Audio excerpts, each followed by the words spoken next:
really? Why? I don't like this. I'm too gullible.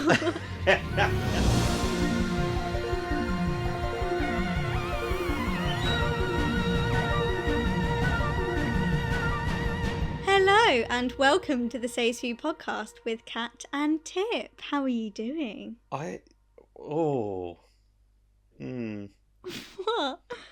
I was fine, but all this throw in an introduction that it's I got the podcast name right. Are you proud of me?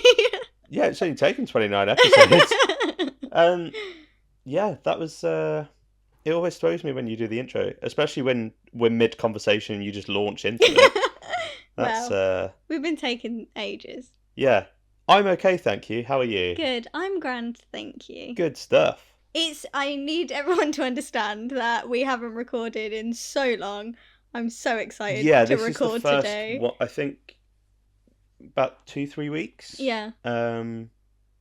Yeah, because all of our October ones, my work schedule was pretty hectic. Yeah, so we double banked on those. Yeah, we got a few in the can to drop out. Spooky October. Yeah, Hope was everyone fun. enjoyed. Yeah, that was fun, wasn't it? I really enjoyed. Yeah, me too. Some lovely guests. Yeah. That was fun. October was a crazy one. Yeah. Pod, really. pretty stacked over here on the I know. Yeah, so this is the first time that we've recorded for a while. Yeah. I'm so ready. Yeah, you are. You have been fizzing. Yeah. I needed this. How's your week been? Yeah, it's been good, thank you. Yeah. Yeah. Work's been busy? Been busy working. Yeah. Work hard, play hard. You know Halloween, baby. Who did you dress up as for Halloween? I did a little Clark Kent number. Of course you did. Because I was so busy I forgot about doing a costume. Yeah. So I had to order a Superman t-shirt with your I'm very Amazon. aware. I was going to say I'm very aware that. On Wednesday evening. So it would come the next day. Yeah. Yeah. That was fun. Good. Not hungover anymore. No, I was actually all right. I was surprisingly fine. Good. Because you've seen me hungover. I'm pretty sure I've done one of these recordings hungover. Don't tell everyone that. Yeah, that's fine. We've got this far. I don't get hungover because I don't drink. Yeah, but I've seen you real hungover. You've seen me dead. Yes, I've seen you hungover at work. We don't talk about acting whilst hungover. I've done once and will never ever do again. That was a heavy day on all of us cast. Yeah, that was rough. That was a rough That was one. rough, man. Your week, how's it been? Yeah, it's been hectic. Yeah. Panel was great. Yes, of course. Comic-Con was amazing. It was lovely to see so many faces. Panel was amazing. I wish I could do one every weekend. Yeah, I was really gutted I couldn't make it. Yeah. Only one half of the Say So podcast was there. Yeah, but you're like the face. You're the face of it. Am I? Yeah. Yeah. Well, I don't think anyone's going to run up to me and be like, I recognise you. Oh no, someone mistook Sam for you. Oh really? I can't remember. Sorry, Sam. I can't remember who it was. They went up to Sam and was like, "No, you're Liam," and I was like, "No, this isn't Liam." Sorry, Sam, mate. That is an insult and a half. I remember that happened. I forgot that happened. That's funny. That was funny. I was like, that's quite nice. Because I was like, I can't remember if I said it or thought it. I don't know if I was polite enough, but I'm pretty sure I was like, "Yeah, no, my other podcast team member doesn't come and support me." How rude! I can't remember if I said that. Probably. I think I definitely thought it to say it. From what you've told me about your sort of demeanour on that panel, going into that debate section, I think you probably would have thrown me under the bus. Yeah. It was only a joke. It was. I jest. I jest. It was really good. Thank you. It was fun. Yeah. I'd love to Doctor Who debate every day. I've never felt so alive in my life. That is much of what this podcast is anyway. Yeah, really. Except I don't know I'm going into a debate when it happens. I got the training and no one stood a chance. Yeah. But yeah, I would also like to announce that I'm wearing a goose jumper and penguin socks. And reindeer sort of... Yeah. They're my Christmas pyjamas. But it's more just the repping birds. Repping birds. We're repping birds, baby. It's not even National Bird Day. What? What are you talking about? Because you have national days. National Bird Day is on the 5th of January. Do you actually know that that's National Bird Day? Yeah. Look it up. No, I believe you. Why do you know that? I love birds. Right. You can tell it's been a couple of weeks. I feel like a silly goose. Yes. You're given silly goose currently. Do you like my penguin socks? They're very nice. They've got grippies at the bottom instead of follow. Is that a problem you often face? Well, you know. Not really, no. Well, I'm okay because a lot of my flat's carpeted, but there are slippy surfaces. Quite ironic that it's penguins on them. I've never seen Happy Feet. Okay. I need to calm down. Do you wish to? No. I've gone this long. I've come this far without watching Happy Feet. Yeah. So, what are we talking about on today's podcast? Well, we've got a very interesting review coming up. But before that, you'll never get this big, hot, fresh, piping hot news. Fresh off the newspapers. Hot off the press? I think that's what you were going for. But it's hot off the press. It's fresh off the newspapers, baby. I really was trying to go for that. I know. But it probably won't be by the time this goes out. Next week? Because I think it'll be about a week old. So this is the olds. Bloody Doctor Who's coming back. Doctor Who is back, baby. However, Doctor Who is not back for over a year. Well, you know what? Although Doctor Who isn't back until next Christmas, at least we get to see the war between the land and the sea this year. Well, I was going to have that separate bit of news, but I guess it is sort of... It's related. You know, there's overlap with the breaking stories. I love how it must have been in the meetings like, okay, well, Disney's dropped out. If you're not coming back on, we're going to release it in December like we originally planned then. You can do yours next year. Don't care. Well, this is the Oh yeah, I haven't actually read anything. No, you just saw... I just saw it, got really excited. So I text Kat saying, have you seen? It's back, baby. And you put out a tweet like, what? Oh my God, you're kidding. And then I quickly gathered that you'd not properly read it. Nope. And when I say not properly read it, I mean the photo they released with the TARDIS and the two words Christmas 2026. Yeah. And you went, we're getting a Christmas special this year. That's exactly what happened. Doctor Who is back. Loads of exclamation marks off someone retweeting it. And I saw Christmas and shit my pants. Yeah. And then realised it said 2026. And I quickly deleted my tweet. Because I was like, are you kidding me? And then realised it's next year. But you know what? The fact that I know that Russell is currently at his computer right now typing a script up makes me extremely excited and emotional, and I'm very excited for it. Well, this is the press release. So today, this was October 28th. Today, the BBC announced that Doctor Who will be back on our screens at Christmas 2026 with a special episode written by Russell T Davies.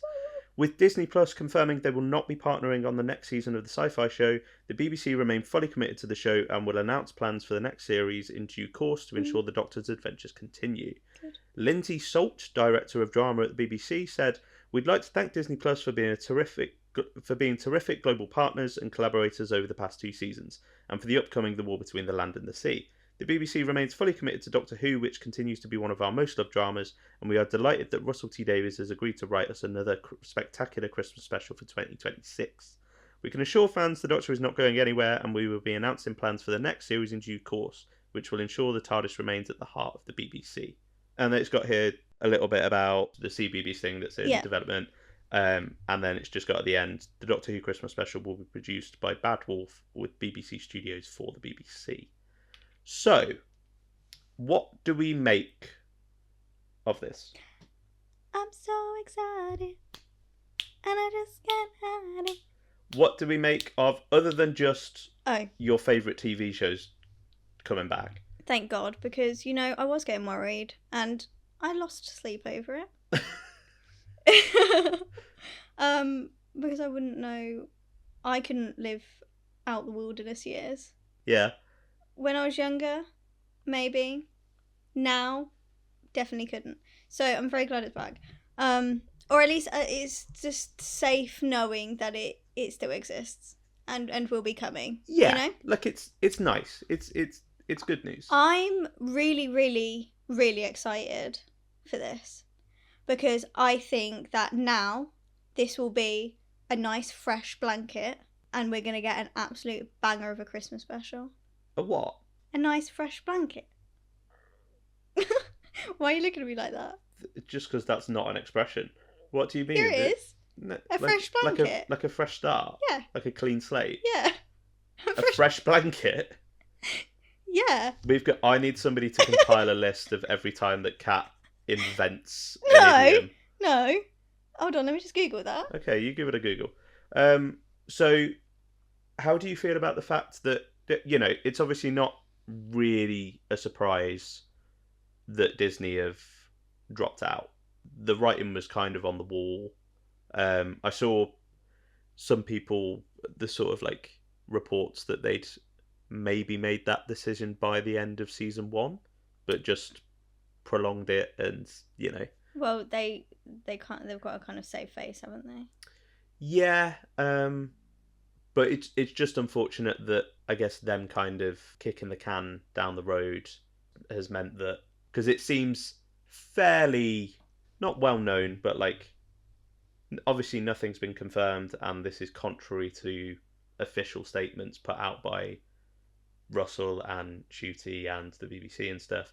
But what do you mean? It feel as in the fact that they have always said they don't know. No, but the fact that they didn't recommission seems to have directly led to Shooty leaving, because, you know, we've said before, loads of people have speculated about how that kind of gap and the uncertainty of whether the show was coming back and having to turn down other jobs, and I think this is a good, like I said, we know that Shooty's not coming back, we know that Disney's not coming back, so now we know where we stand.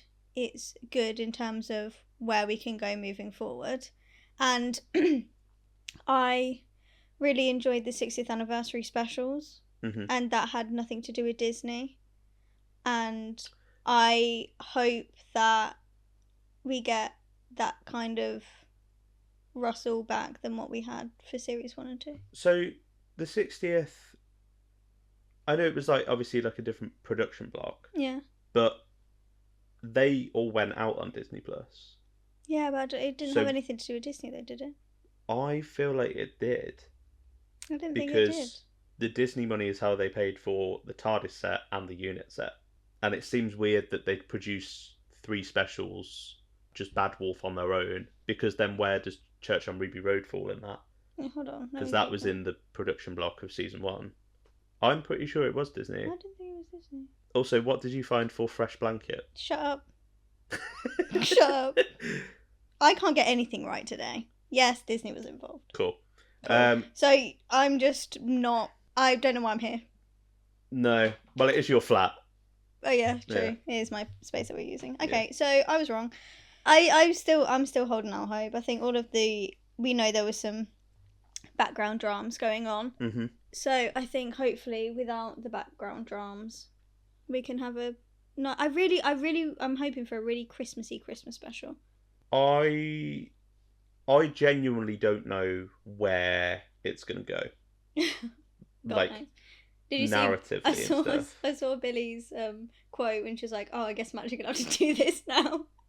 Was that genuine? I don't know. Oh, I thought somebody had just made that up. Oh, really? Why? I don't like this. I'm too gullible. I'm too gullible. I thought that was... I don't think she'd have been able to say that. I don't like this. So, yeah, what I think it's interesting wording that... Oh, are you going on to the...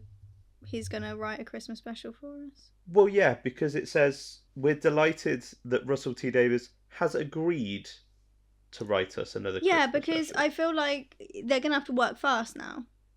Because he's got to write something, get it ready for them to build, set up, do whatever they need to do, record over the July, and then bash out a Christmas special for December. Yeah, but also that feels... I don't know. That feels odd word because... Yeah, but it could be like, oh, he agreed to do a Christmas special as opposed to doing a New Year special, which gives them more time. I don't... Yeah, I mean, that gives them an extra week before broadcast. It's not really like... I don't know. It just feels like odd. Like, would you not PR that up a bit? That Russell T Davies is back for, we've got a Christmas special written by the series executive producer and head writer, Russell T. Because that feels a little bit more like Russell's going to come back and do one, which kind of leads to the question, is he staying? I really hope he stays, because I really, I have all of this hope in me that he writes another banging season. Like his old... Because I don't think all of season 1 and 2 is bad. No. And there's some really good bits in there. And I think with some tweaking and work on it, we could get a full smasher. So if only there were like some kind of YouTube video series where somebody had tried to do like a rewrite of... Alright, come on, plug. Doctor Who season 1 and sort of make some script editing tweaks. Check the Southern Biscuit YouTube channel. I don't know anyone who's done that. No, if only. But yeah, it's not... So I really hope he stays on for another... And, like, not redeem himself, because he has nothing to prove, but... Do you know what I'm saying? I think... I get the feeling that a fair portion of the sort of flaws of this era have been down to production issues. Yeah, and I agree. Stuff going on behind the scenes. Yeah. Whether that's interference with Disney, whether that's, people problems. Exactly, like relationship breakdowns and, whatever. The timing of stuff or having to rewrite and reshoot and, Yeah. And that's not to say that otherwise the scripts would have been perfect or anything like that. But I think if I were Russell, he knows what the reception has been. Like, he will definitely be aware of that. Yeah. Obviously, he wouldn't have been when season 2... Well, yeah, he didn't really... because they filmed them back to back. So he didn't have time to... Or a chance to. I think if I were Russell, I'd want to have a crack at doing another season where we go, okay, and things actually run smoothly. Yeah. No, this is what I'm trying to say. Yeah. I'm not trepidatious about it, necessarily. But, I don't know. I think a lot of people were sort of saying, yeah, Disney's out, finally, it's going to be good again. Which, I don't know, I feel like kind of negates... I don't think all of the problems were the fact that Disney were co-funding it. No. Do you know what I mean? Yeah. I also think there were quite a lot of positives that came from the fact that Disney were co-funding it. The budget, for one. Yeah. I'm really excited to see how he uses Billy. I'm intrigued. I can't say I'm excited to see how it goes. I'm really excited. I'm curious. Okay. I mean, I'm interested to know where they're going to go with it. Yeah. Because it could be a bit of a jump in the shark moment for me. It could be a bit of a make or break. You have to keep watching Doctor Who afterwards. No, I don't mean. I was going to say. No, I mean like. Come on now. It would, in the same way that The Timeless Child doesn't work for me. Okay, I was going to say, don't you dare start doing things like that, because that's not. Yeah, the podcast is cancelled. I'll be doing it on my own. Me and Harbo are gonna start our own. He's trying to steal your job. I don't know what you think. He'll be you and Harbo. Well, it'll be me. No, but we're both gonna stop watching Doctor Who. So we're gonna be the two grumpy people that don't watch Doctor Who but talk about Doctor Who. Oh wait, that's a lot of podcasts. I don't mean Harbo's grumpy, by the way. Sorry, Harbo. I was gonna say, why are you throwing him to the sharks? No, I'm intrigued. Good. I'm intrigued. Good. Let's see how it goes. Yeah. You know, it's a year off yet. But, Yes. as you pointed out... oh, yes! Let's get those Sea Devils in, baby! Jesus Christ. I'm really excited. Yes. The long-awaited, much-anticipated, spin-off. I'm excited for it. I The think War Between the Land and the Sea is confirmed to be airing... December 2025. This December, next month. Which is, again, interesting. Why is it again interesting? Oh, because it was pushed back to next year. Because it was pushed back originally to early next year. Yeah. Which is when it seems to be dropping on Disney Plus. Mm-hmm. But the BBC, it's coming to iPlayer. I don't know if it's coming on. Let me just skim this. I don't know if it's being broadcast on terrestrial TV. Well, on iPlayer, all it says is Doctor Who's coming back for Christmas 2026. Oh no, it'll be on BBC One this December as well. Okay. Okay, so they are putting it on proper telly. Proper telly. Oh my god. It won't just be a streaming thing. That's so exciting. I can't wait to see it. So, yeah, there's a quote here from Russell. This is a huge, spectacular Christmas treat. With heroes and monsters and battles and romance, I just ditched the accent immediately. In a world on the edge of disaster. And remember, watch the seas. I wonder if it's because Sea Devils are in there. It might be. Yeah, so it just says in 2026 for when it's going to appear on Disney Plus. How do you feel about the Sea Devil design? Yeah. I don't know. I kind of need to see it in context, I think.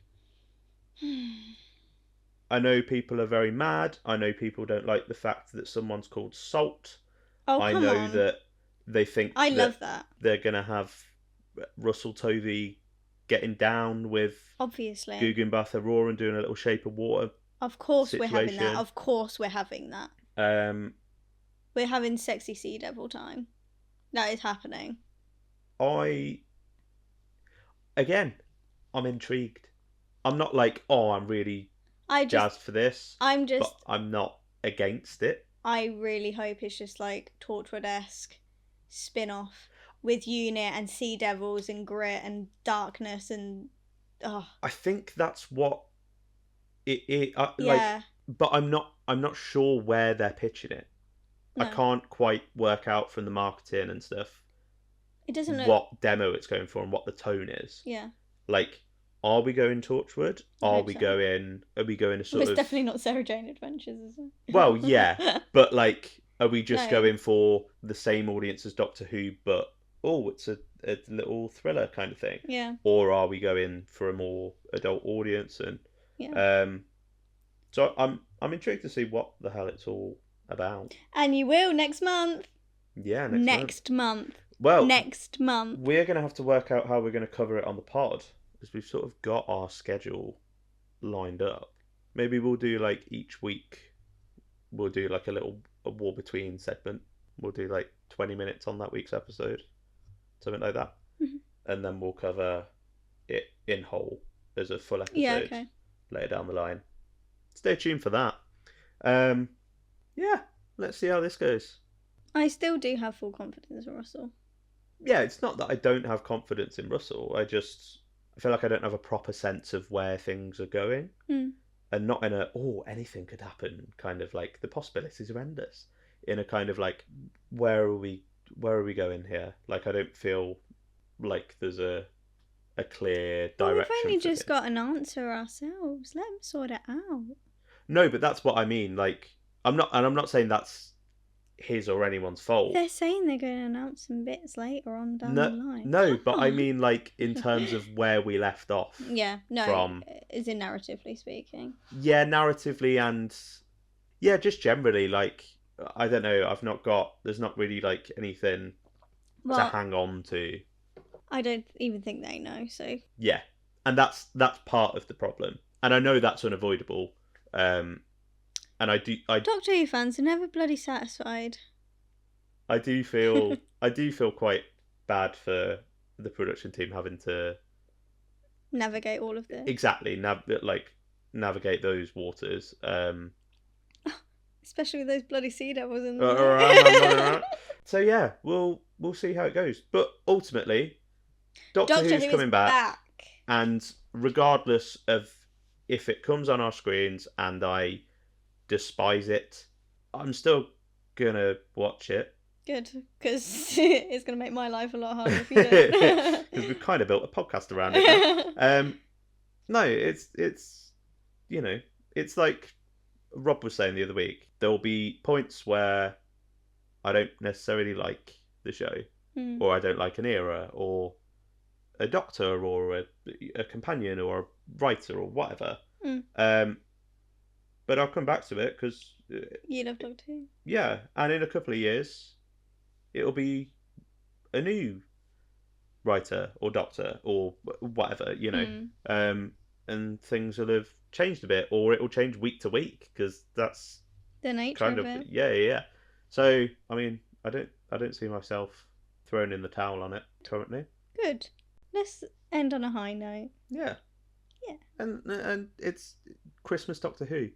I can't wait. I really, really, really, really, really want a Christmassy, like proper Christmassy Christmas episode. I was saying this. I really want like a dark Christmas carol, like like a Christmas story. Like there's already a Christmas story that's out there in the world, and then we just adapt it to make it Doctor Who. Yeah, like an adaptation. Yeah, like a proper like a Christmas.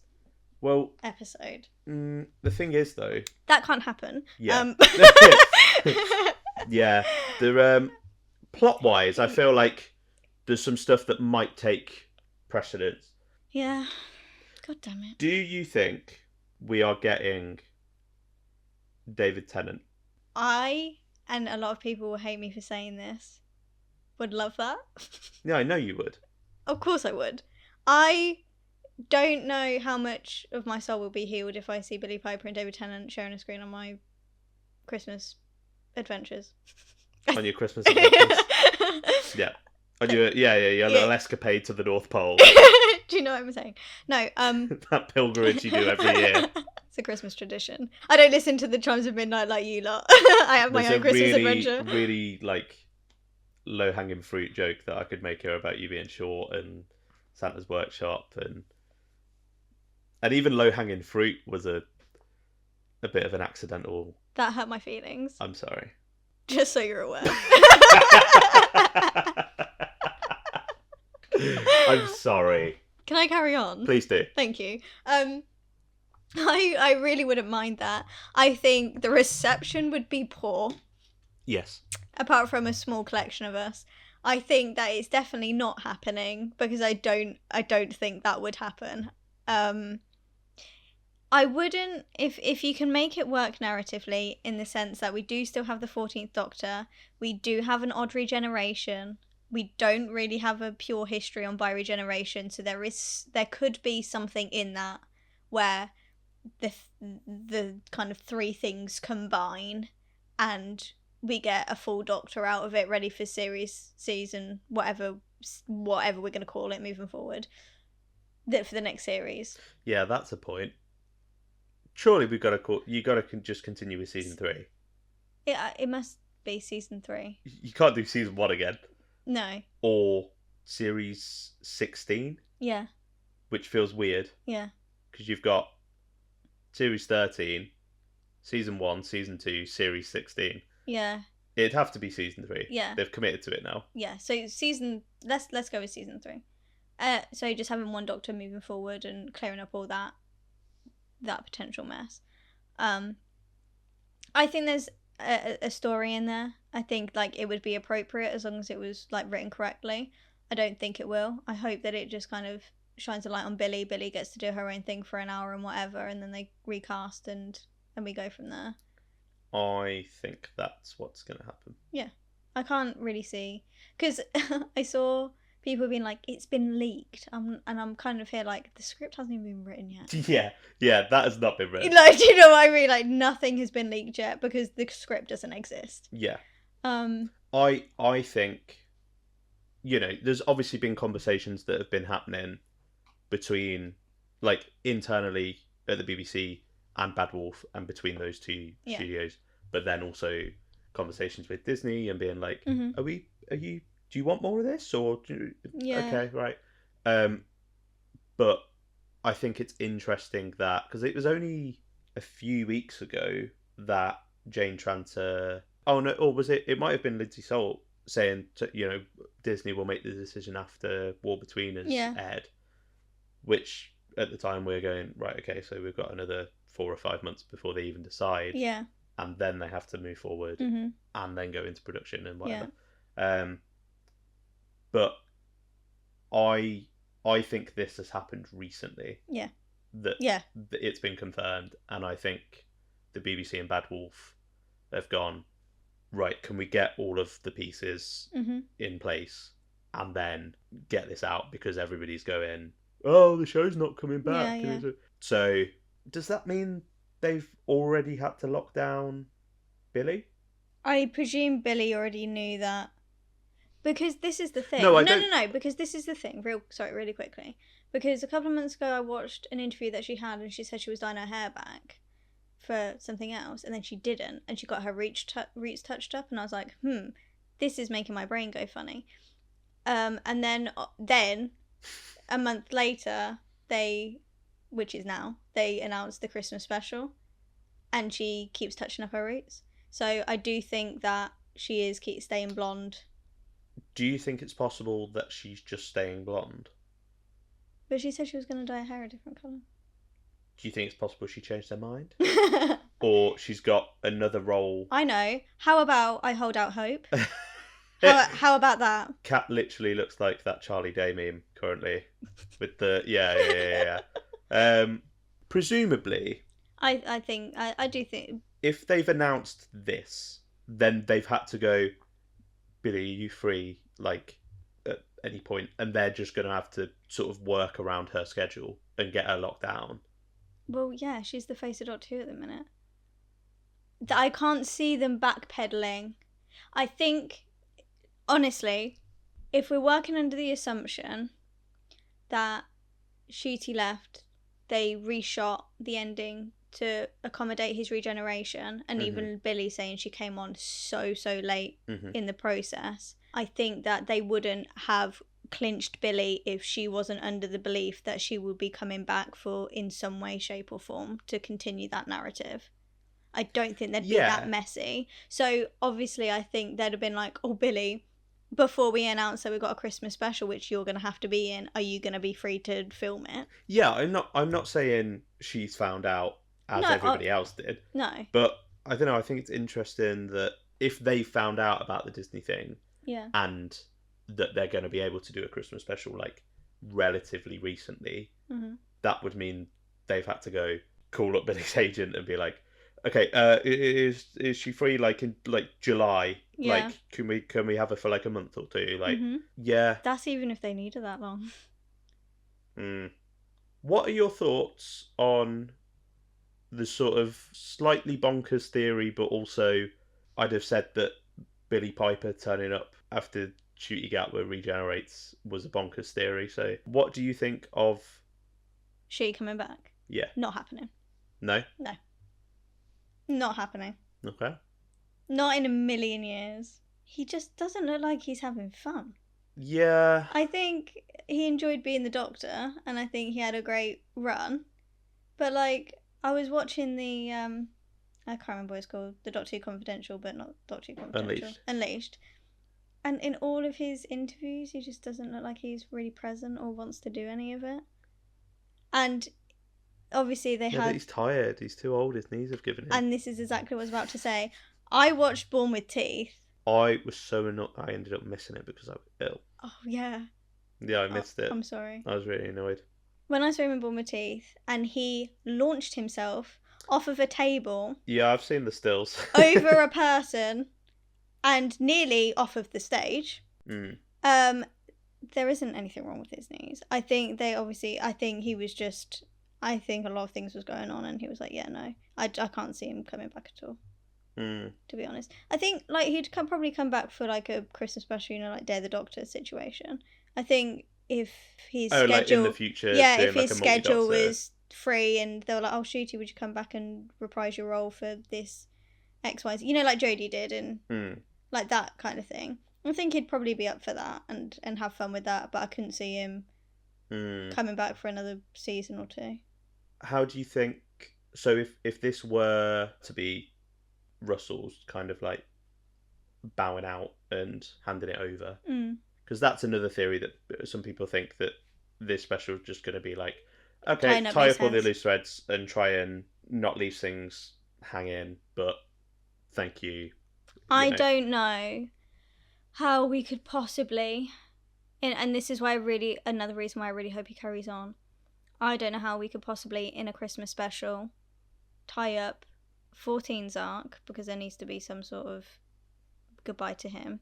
Susan, Rogue, Billy, the boss, and all the kind of godliness that's been happening. You can't do that in an hour and 20 minutes or whatever a Christmas special length is. Yeah, I don't know if 14 needs to be wrapped up, because I feel like narratively and like in terms of character, that ended with the giggle. I wasn't necessarily massively satisfied by the explanation of why this phase came back and all of that. Yeah. But like in terms of that arc, I guess the sort of narrative trajectory for that incarnation, that sort of ends with, oh, and I get to be happy and this is nice.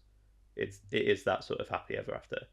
No. Even though you know that later down the line he's gonna like turn into Shooty or whatever. But obviously the Billy thing is massive. Like that's the main. The boss, I kind of don't care at this point. I kind of like, if they left it, I wouldn't be that bothered. I don't think. Yeah, but that's been literally the whole of Russell's. Yeah. Susan, that's the one, because that's not just I think it's that's not just like a recent idea. It's not something from Russell's head. Do you know what I mean? Which almost means it carries more weight. Yeah. So like, if the boss never got resolved, like sure, but Susan being built up, especially because so much of that era has been about family and parenthood and finding your family and being sort of orphaned and losing touch with people, and even, and I know it was part of the reshoot and maybe wasn't the original intention, but like Belinda becoming like a mum and like so much of it is tied into that. And there's all those references, Susan twists, and it being like, oh, my granddaughter was called Susan, and bringing up Totter's Lane and in Devil's Court and stuff. Like, everything was built into Susan. Yeah, that feels pretty obviously. And we know that she's done filming. Yeah. Did you see recently that I think both Carol Ann Ford and Bonnie Langford have sort of said, yeah, like, you know. I love how we shot stuff. I love how they definitely weren't allowed to say that, but just did anyway. Yeah. I love it. And also, like... Too right. Yeah, like, what are you gonna do? Like, are you gonna say, no, Carol Ann Ford? Exactly. What are you doing? You signed an NDA. Exactly. Like... And she's gonna go, yeah? She's like, how, in her 70s? 80s? She's just like, oh, I turned up to film this thing and then it didn't end up in the episode. I know that people have spoken about it. Like, what's the point of trying to pretend? She's not said what she filmed. No. She's not been like, oh, so there was this scene that da-da-da-da-da. Yeah. But, you know, I think quite casually alluding to it. Yeah, fair enough. Yeah, well, we know it's common knowledge, isn't it? So. Yeah, exactly. But yeah, I think... there's almost a lot riding on this special. I'm at the point where I just want to kick back and enjoy it. There's been so much overwhelming hate. It's like a tonal whiplash. There was so much love for season 2, and then we got a bit dodgy, and then there was so much hate, and there's just so much hate around it at the minute. Mm-hmm. And even just the fact that Doctor Who's back and people are excited, and other people just so angry and hateful towards it. I just want to sit back and enjoy the Christmas special for whatever it is.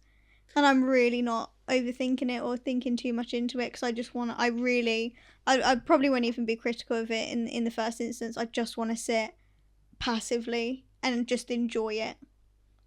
Because if it is Russell's last, I want to be able to sit and enjoy it without hearing all of the hate and horridness around it. Do you know what I mean? Yeah. So I'm not overthinking it. I'm not thinking too much into it. At this point, I'm not predicting anything. I'm not hoping for anything. I just want to sit back and be like, oh, this is on my screen. I'm really enjoying this. And then I can be critical later. Yeah, I'm interested. I'm you know. Yeah. When I saw that news, I was like, yes, great. There wasn't any like, oh great, yeah. See if this comes out. I don't want the show to die, you know. No. I don't necessarily, you know, want it to live. Yeah, I don't really. No, like, I know that there's an argument for maybe it's in its best interest to have a breather, take a bit of a break, and have a little bit of a wilderness period. No, thank you. Not like 16 years. Thank you. But like, you know, have a year or two off, babe. Well, she is. Kick back and relax. She's gonna have a year. Well, to be fair, you've got to understand as well that although everything's been up in the air, obviously series 2 was filmed a year ago.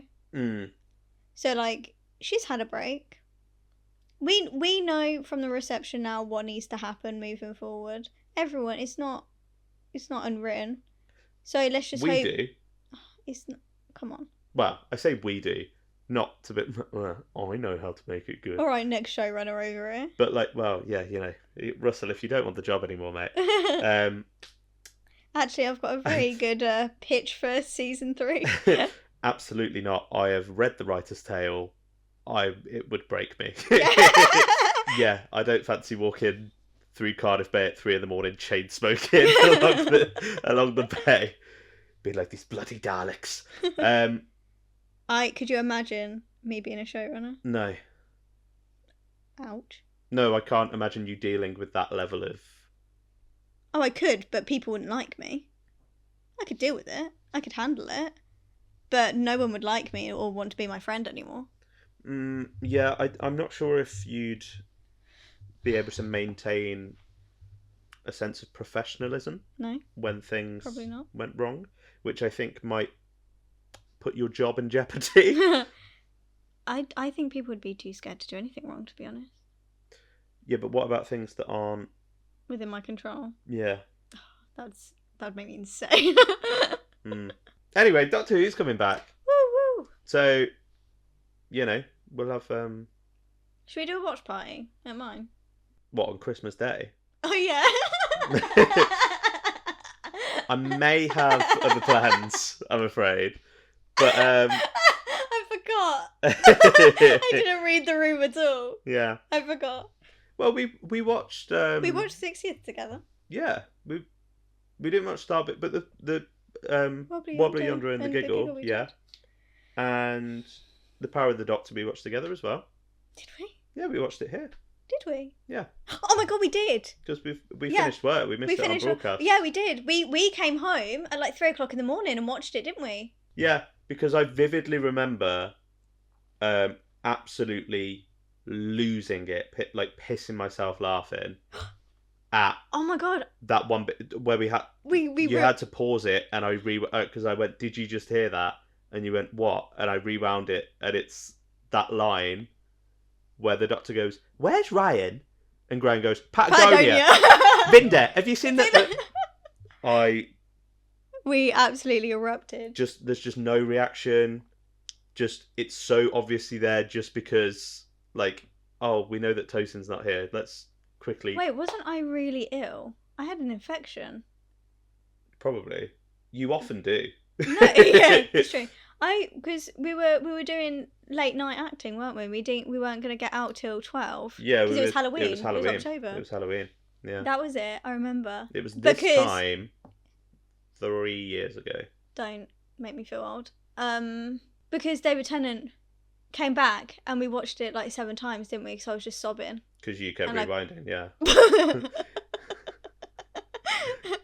Yeah. You got to rewind for your bit. I got to I got to rewind for Bradley Walsh going, Patagonia! Yeah. Well, there we go. Probably not a watch party for this Christmas Day one. Okay. You know what? Fine. I'll let you off. But, yeah. See, I really want to live react, but I can't live react because then I'm not in the moment. But I certainly will be crying. That's a given. When you say live what, you mean like... A tweet along. Oh. Yeah, no, just sit and enjoy it. Well, you know, my phone will be lost in another room anyway. Yeah. Maybe we try all like... I mean, this is next year. Why am I planning this? Is this way off? It's no, fine. But I want to hear what you said. I was going to say we could maybe like try doing like a live stream episode. Like... Oh, yeah. Like a couple of days later. Yeah. That'll be fun. Because like if you were at home for Christmas or whatever, and you know, yeah, maybe we'll trial some of those at some point over next year. Yeah. Because although this is a year away, lads, it's gonna come by pretty soon. Because we're already in November and it feels like I blinked and it was January. Really fast, it's gone so fast. Really, really fast. So remember, lads, you'll be listening to this. I don't know what I'm calling you, lads. Yeah, lads. Yeah. Come on, boys. Come on, boys. I believe you are not accurately depicting, at least if the YouTube analytics are to be believed, about 4% of our demographic. What do you mean? It's like a 96% male listenership. Shocker. It's Doctor Who. Yeah, I know. Where are the women at? Comment if you're a girl and you listen. I use lads as a gender neutral term. Yes. It will be here in a blink of an eye. Wow. I'll remind you of that when it gets to like March, and I'm literally sobbing because I just want it to happen. Yeah. You're like, when's Doctor Who on? After the war between the land and the sea, that's when I'll be getting my climbing up the walls. Yeah, and you've read The Chimes of Midnight Novelization for the 68th time. I am on my 4th. Christ. What? It's good. Read it. It is very good. It is very good. Read it. As is Jubilee. Yeah, it is. I really, really enjoyed Jubilee. That's nice. I really enjoyed it opening with the spider. Yeah. In the Dalek's casing. That sold it. Yeah. From the get-go. That was really cool. Because I just he's really good, that Rob Shearman, isn't he? Yeah. Yeah, he's alright. I think he's good. Yeah. Can we talk about the episode at hand? Well, I was going to say, just quickly, we'll do another little bit of news. Have we got more news? Well, tiny bit, which it's... Oh my god, I remember what it is. Yeah. It's a couple of weeks old. So Series 10 soundtrack, baby! Yeah, they're dropping the soundtrack for Series 10. About bloody time. Do you know what? I am going to miss all of the jokes about that we're getting XYZ before Series 10 soundtrack. Yeah. Yeah, I don't know what that Twitter account's going to do. They're like, suddenly their free time is just like... Yeah, opened up. Their schedule is clear. Yeah, although we don't know when. They've not announced anything. They just said, coming soon. That's coming out. It'll be in time for Christmas. For stocking fillers. Yeah, I imagine it'll be... it'll be this side of... Yeah. I think it'll be probably... Yeah, where are we now? We're at the beginning of November, so yeah. Maybe like... End of the month, start of December. Yeah. Doctor Who Day. I mean, to be fair, that would make the most sense, wouldn't it? November 23rd. Oh my god, what if we'll get a trailer of the War Between the Land and the Sea on Doctor Who Day, won't we? They'll do something, won't they? Because that's their next thing. Yeah. And if it's in December... Oh my god, what if we get a date? Oh, I'm so excited, Liam. I really, really, really love Sea Devils. I'm really excited for this. I didn't think you were that... Anyway. Sorry. They're dropping the soundtrack. Oh, yeah. And I'm really excited because... You're the music one. I like it, yes. Good stuff. Looking forward to it. Yeah. Now I'm hungry for the 60th and seasons 1 and 2 soundtracks. We've just got Series 10 soundtrack, and now you... Listen, this is what I said earlier. You Doctor Who fans are never satisfied. No, I'm incredibly satisfied. Too much information. However, I'm just saying, Now we know that Greedy. that Murray and the BBC and the team are looking at putting them out there. No, do you know what we want? What do we want? We want another Doctor Who proms. That's what we want. Yeah. Yeah, that's what we want. Yeah, I'd take another. I really want another Doctor Who proms. Anyway, I believe that's it for the news. Yeah. Unless you've got any personal news you need to share. No. No? I've already said about my socks. Perfect. Well, I'm glad we covered that headline up top. Well, I guess we'll get into today's main topic. Which is, drum roll please. I mean, everybody knows, but... Oh, yeah. Okay, alright. It's the Waters of Mars. Yeah, we're reviewing Waters of Mars. Yeah, we're doing that today. Because, well, I'll tell you for why. It's Guy Fawkes night on Wednesday, when this will be going out. Okay. 5th of November. Remember, the 5th of November. I was literally about to say, I'm not very good with dates, so... I was like, oh, we'll do an episode, we'll do like a Gunpowder Plot episode. Oh, which episode is the one with the Gunpowder Plot? Yeah. But there's not a Doctor Who episode featured around the Gunpowder Plot. That's insane to me. Yeah. Like... Because they pretty much cover everything, don't they? Yeah. Like, how's that not happened? I don't know. I'm not as outraged as you are. No, I'm not outraged. I'm baffled. Tell your face that. I don't know. That just feels like a... It does feel odd. Yeah. But maybe... Like I was Is it inappropriate? Is it inappropriate? Yeah. I don't know. I'm not 100% sure. I'm not very history. I'm not very history. No, or good at speaking. So I'm aware of kind of around what happened. Yeah. Kind of. But also I'm not... Since school, I've had a lot more information in my brain, so I'm not really aware of. I don't really remember the details. Is this you saying you don't really know what the Gunpowder Plot is? Yeah. Right. I know that an explosion happened. No, it was supposed to happen, and it didn't. Yeah, it was basically Guy Fawkes and a load of guys. Yeah. Planning to blow up Parliament. Yeah, but then it didn't happen because someone told someone else and warned them that it happened before. Yeah. That's all I remember from school. Yeah. I also did a really good drawing of it, but that's all I remember. My point is, I don't know how a Doctor Who episode's not happened. I went on the TARDIS wiki and was looking, and there's a few books, like there was that Matt Smith adventure game with the Brutons in it. Of course there was. Called The Gunpowder Plot. There you go, there's your story. But like, they've never... Why aren't we reviewing that today? They've never done it on TV, which I thought was wild. So I was like, well, what story has a big explosion in it? No, that wasn't your link.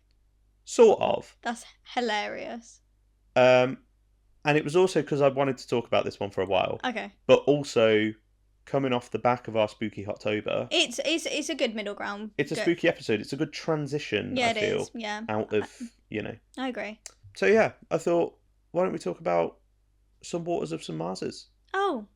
And guess what? I was fully down for it. I haven't watched it in a very long time, and I'll tell you what my reaction was. Interesting. Please do. I look forward to it over the course of this review. We had a quick wee break and tea break, and we've been joined by Gibson the cat. Gibson the cat, do you have anything to say? No. He's recoiling from the mic. He really doesn't like the Water of Mars, and I don't know why. Wow. Well, The Waters of Mars. Yes. Written by Russell T Davies and Phil Ford. Directed by Graham Harper. Indeed. Starring Mr. David Tennant as the Doctor. Not the 10th Doctor. The Doctor, correct. By any account. And Lindsay Duncan leading an ensemble cast. Mm-hmm. I fucking love this story. Oh, there was emphasis there. I really, really love this one.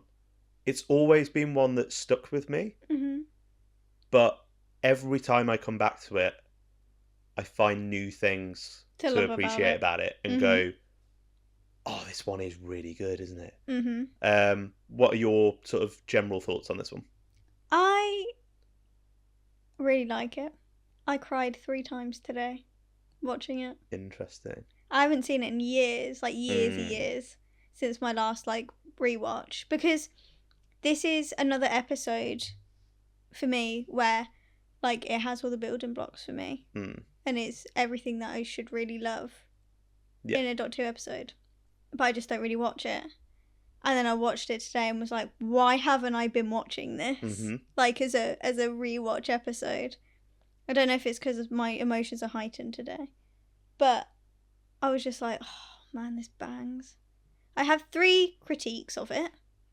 Okay. But they're so minuscule Mm-hmm. and so nitpicky just so that I had something to say. Okay. About it. I'm interested in Which I would, as we discuss it, I will tell you, and that's when that nitpick was. Okay. But besides that, what a banging episode. Mm. Banging. It is. It is really good. And I know that's not uncommon for people to say. So it will just be a love for this episode on this podcast today. And I don't care. I don't care. I don't care. This is my podcast and I don't care. Yeah. Oh, the other reason we're doing this is because it came out in November. Oh. It feels like a very November story. Yeah. There's so much I love about this. Let's go from the beginning. Okay. So we're set in a position. This is my one of my favorite setups is that we're already coming onto a base and coming into a scenario where the Doctor's not allowed to change something. Yeah. Like, this is a fixed point in history, and he can't interfere. There's all the way through there are things that he just needs to go. Because that's the main sort of. Well, that's the point. It's the sort of crux of the narrative, isn't it? Yeah. But you've got, I think, what works so well for this story is you've got that central moral dilemma still. Mm-hmm. It's really, really well integrated into a character arc and like character progression. Yeah. And you've got these monsters and like a genuine like threat and some really good scares. Mm-hmm. All of the supporting cast are great. Cast are brilliant. Lindsay Duncan we'll talk about in a bit, but it feels like everything just hits. Adding on to exactly what you just said, we get every single part of 10's character possible going through this story. We get every single, like, not just like mannerisms, but like every shade of 10. Yeah. It's not Shades of Grey or whatever that book's called. It's 50 Shades of Grey. It's 50 Shades of 10. We get every single part of 10 through the story. Already the episode structure is perfect because it does what Silence in the Library does or Midnight does, where it has this creature that we can't see because it's embedded within something. So like the Vashta Nerada embedded in the darkness. Midnight is a creature that you can't see. The virus or whatever is in within the water, which then is projected out through the humans. Yeah. So already you've got this thing that you can't see, and you don't know it's there, and you can't defeat it. Yeah. It is just there, which is the horror of that, the scare in this episode, but also what it does so beautifully, and like what Midnight does is because it shines a light on every single character that is in this episode. I really like the dynamic and some mirrored moments between Adelaide and 10. I think they're absolutely astounding. I feel like the crew, kind of similar to when we were talking about Under the Lake and Before the Flood a few weeks ago. They all feel like real people. And even though some of them don't get the most time to be fleshed out, that's one of my critiques, is I think that it's hard because you need the numbers to sell what the base is. Yeah. So that everyone does have a role, but because there's not enough time to flesh out all of the roles that are there, some of them fly. Like, I understand, like, at the end, we're jumping to the end again, when I don't know what her name is because I don't know any of the names, but it's going to be this all the way through, isn't it? Yeah. You know the woman with the German kids? Steffi. The woman with the German kids. You know the German woman with the German kids? Yes. It's because the subtitle said children speak in German, and that's how I know they're German. Yeah, Steffi. Yeah, Steffi. I wish her death meant more to me. That's interesting, because I was just about to use that as an example of even when the characters that aren't as fleshed out, the moments they do get are really impactful. See, And it that almost feels like, I know you could argue that it's, oh, we give this character a sad backstory and now you're going to care that she's dead. Mm.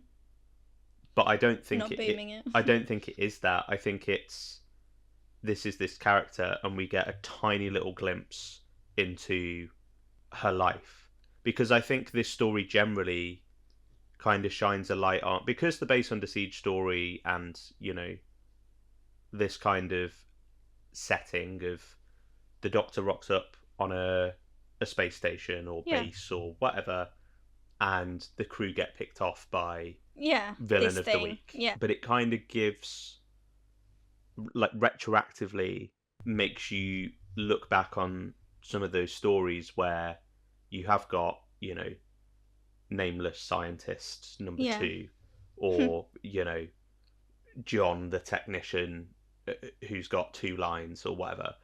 And you kind of go, oh, that is like a real person. That's a person with a life, and this story kind of reinforces that for me, even in those tiny, tiny glimpses. Because you can say, yes, Steffi's the...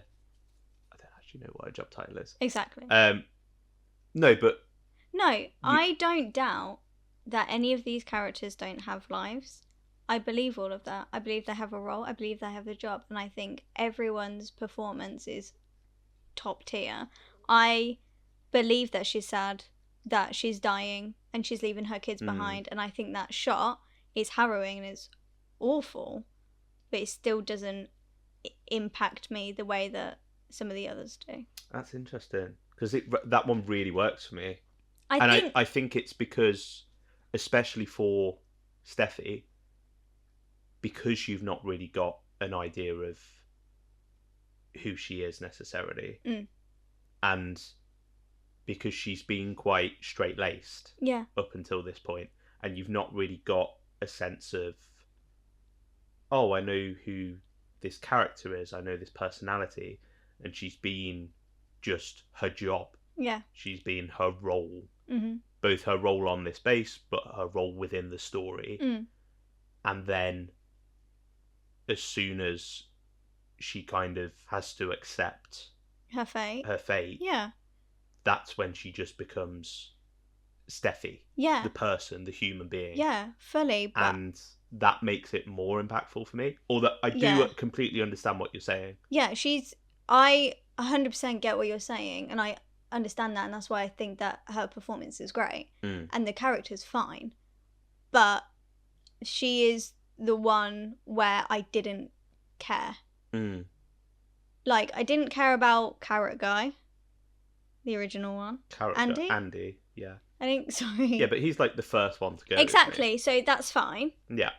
And then Steffi wasn't, like, I didn't feel any kind of gut-wrench reaction to it.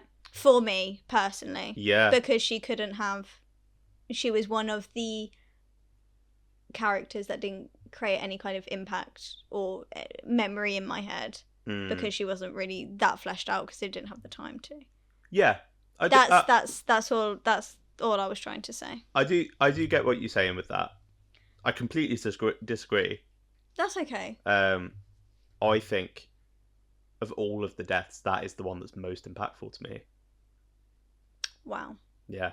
Anyway, as per, we skip right to the end. Yeah. We like doing that. So, we open on the base. Yes. Which I'd forgotten about. I think I always kind of thought it was 10 walking out, going on about Mars. Yeah. The Red Planet, or whatever he says. But you get that lovely little scene of Adelaide watching the her recording with her... Because I've always remembered the recording, I just don't remember it happening then. Yeah, I always thought it was just a little bit later on. Maybe, yeah. But yeah, that's a nice little scene, and then Mhm. obviously sets up the family, and Yeah. you also get that little scene there with Yuri like painting on the solar panel and Ed telling him off, Yeah. and then Adelaide coming Adelaide in and telling Ed head off off. Yeah. for like, For yeah. and it's a It sets up really the dynamic of the. exactly, it's a really nice, what's the word? It feels like a very economical way of kind of Introducing new introducing characters. some of those dynamics and the Yeah. interpersonal relationships and stuff. Yeah. Then we get 10. the Doctor. Also, that materialization effect looks so good. Do you want to know what else I was really shocked at? And this does count now as well. The music. I'm not really one to notice any of the music. Mm-hmm. But from when when he materializes and then walks out in his spacesuit, I was like, oh my god, this slaps. I think this might be one of Murray's best scores. Oh, 100%. 100%. Definitely like one of the most underrated. Yeah. Because I never really see people like talk about music. Yeah. Like any of these tracks necessarily. Yeah. Other than that, like Valet, and obviously you get Valet de Chem, which comes back in. Mm-hmm. I never know how to pronounce that. I never did Latin, but obviously that comes back in End of Time, and But yeah, the music in this is beautiful. Really, really good. And you get some little hints of like electronic stuff bleeding in. Yeah. Like in the sort of action like cues. Yeah. Like when they're running. When they're running, like chasing the Doctor and Adelaide. There's some really nice bits there. The strings over the slow-mo bit of the Doctor standing up in the fire, like looking back at the base, and you get all the voiceover stuff. We can't talk about the voiceover stuff yet. That's my second critique. Yeah. We'll get there. We'll get there. Yeah. But yeah, for me, it's that Valet. I'm trying to think the first time it comes. Oh, the first time is that slow-mo thing of the Doctor turning around and they're all getting the stuff together to evacuate the base. Yeah. Which is a beautifully shot sequence anyway. Absolutely. And then it comes back at the end when he sees Zood Sigma in the snow, and it's that choral, like the accompaniments going dun dun dun dun dun dun, and you get that like. That was beautiful. Thank you. I'm not hitting that pitch. Go on, give it a go. There you go. You can have that for free. Wow. I'll charge people next copyright. time. Yeah. Oh, we definitely get a copyright strike. BBC now. copyright. Yeah, it is beautiful, beautiful score. Mm-hmm.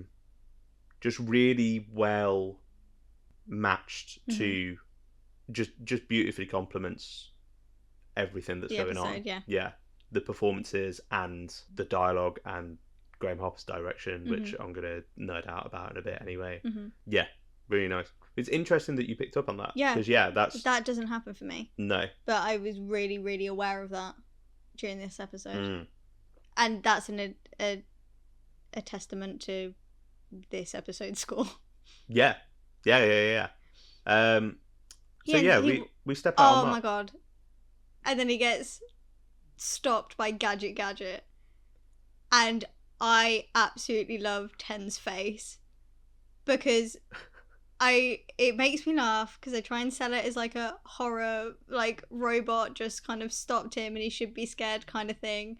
But it's little Gadget. And it makes me really laugh. I thought it was being played for a sort of bemused. Oh, was like it? Because it's a little robot on Mars. I've never. But he looks scared, but confused. Yeah. And it's like kind of. It looks like it's pitched a bit like, what's this thing? I think the fact that that's the sting in, like, you get the title sting. Yeah. This is one of my critiques with the episode. I don't think that should be the cold open. Right. I think you could have that scene in there. I think have the cold open go on for a little bit longer, because if you give it another few minutes. But there isn't really another few minutes for him to have. Because you want to get into the action. If you had another few minutes, it would linger too long. No, but this is what I'm saying. Just the episode as is, but just moving the titles. So the Doctor gets stopped by Gadget. You get like a, what the? Yeah, and then move him into the base. No, because before that, we cut to Andy and Maggie in the biodome, and you get the first transformation. You don't want that before the title sequence. No, you're wrong. I think. I don't think so. Not before the title sequence, because then that puts a stop to the action that we've just had, and then you got to sit through the title sequence and then go back into it. It will stop the flow. But we already go to the Doctor being interrogated, and that's quite a long scene away from. But it's better than having a title sequence and then the interrogation, and then we're back into the action of the Alien of the Week. I don't know. I think it's pretty well suited for where it is. I don't know. I just think you've got that feels tailor made for, even just the shot of like him turning. You get the transformation, him turning round, and then you get that wide shot of the dome with Maggie's scream. Yeah. That feels tailor made for like that shot. You get the scream, and then you get. I think it's too long though. It would be too long to get to that point, and then you'd have the titles, and you go, "Oh yeah, there's titles." I think if you were to move the titles, just have it at the beginning, and then just move straight into the episode, and not have a break and just have it run. Nah, you gotta have your little. Yeah, exactly. So keep it where it is. Don't leave it till like 15 minutes in. It's not that long. It's not that far in. Yeah, it's like 10 minutes in. I don't know if it is. It feels. I play it. Cool. We're getting VAR. I'm gonna say. Go on then. I think it's about 13 minutes in. I'm gonna say 7. The transformation. Yeah, literally transformation. The scream. Yeah. Okay. I'm way off today on everything I've ever said. 6 minutes and 7 seconds. Yes! I'm like, it's like 30 minutes in. Can you... Okay. Oh, ow. Oh. Sorry, I've got pins and needles, so I've got a really limp wrist all of a sudden. Couldn't hold my microphone. Yeah, my sense of time is always off, so that tracks. Yeah. I think it's definitely more tonally suited to the episode. That I'd say. And I think it feels a little bit limp. Like your wrist. like my wrist currently, yeah. Yeah. I don't know. I'm quite happy where it is. I think understand what you mean. Because it's maybe kind of played for lads. It's like there's not really a lot of threat there. It doesn't really intrigue me as much as like, what's this robot doing? Because also we've been in the base, so we kind of know that it's going to be linked to that. Yeah. Like, there's no real what moment for me. Whereas, getting your first little glimpse at your monster. Yeah. And having a big scream. Can I just say, now we're talking about the monster, it's kind of linked. So pre-monster, when he picks the carrots out of the trough, it always makes me laugh how there's no dirt on the carrots when he's just picked them out of soil. Yeah. It just makes me laugh. He's like, look at these carrots, and they're like freshly washed. But we haven't had a scene of where they're washed because he's pulling them out of the door. He then washes them. He washes them. Yeah. So he's like washing nothing off the carrots, and then he bites into it because he's just freshly washed them. It's on Mars. Maybe they're not using. It just makes me laugh. Soil. Maybe they're using something else. It just makes me laugh. I'm like, okay, where's the soil at? Continuity error. Well, okay, let's talk about that scene. Yeah, I love it. It's great. It's great. I would love to be a gardener on Mars. The peace and the quiet. You got live birds in there. You're just gardening all day, and all the other sciencey stuff, obviously. See, and again, I know you were saying about Andy and being like it not really impacting. Yeah. But for me, the short, because it's like a 20-second Yeah. scene that you get with him. Yeah. Of him being like, "Oh, you beauty." Yeah. I don't know. There's charm and there's charisma, and I get a sense of who he is, and you know. Yeah. So that's enough for me to be like, "Oh shit." I'm satisfied with it. I'm just saying that it's just not impactful for me. Okay. Like, I'm not when I said that about the impact, I'm not saying I'm not satisfied with what we got, because I think Andy is the perfect person / actor / character for the first kill. water boy. The first water boy. Because when, like, just looking at his face and all of, like, the prosthetics and how he moves, and he looks terrifying. Mm-hmm. I think, like, casting was perfection. Yeah. So just because I say it didn't impact me doesn't mean that I'm not satisfied with what we got, because I couldn't imagine the creatures as anyone else. Like, if you were to pick someone else if we were to, like, swap roles, for example, and you put Ed instead of Andy, I wouldn't probably have the same reaction as I do with Andy as what I would have with Ed. Mm-hmm. So, like, I think it was perfectly cast. Yeah. So, yeah. Okay, so talking of the transformation and the effects and stuff. Yeah. Beautiful.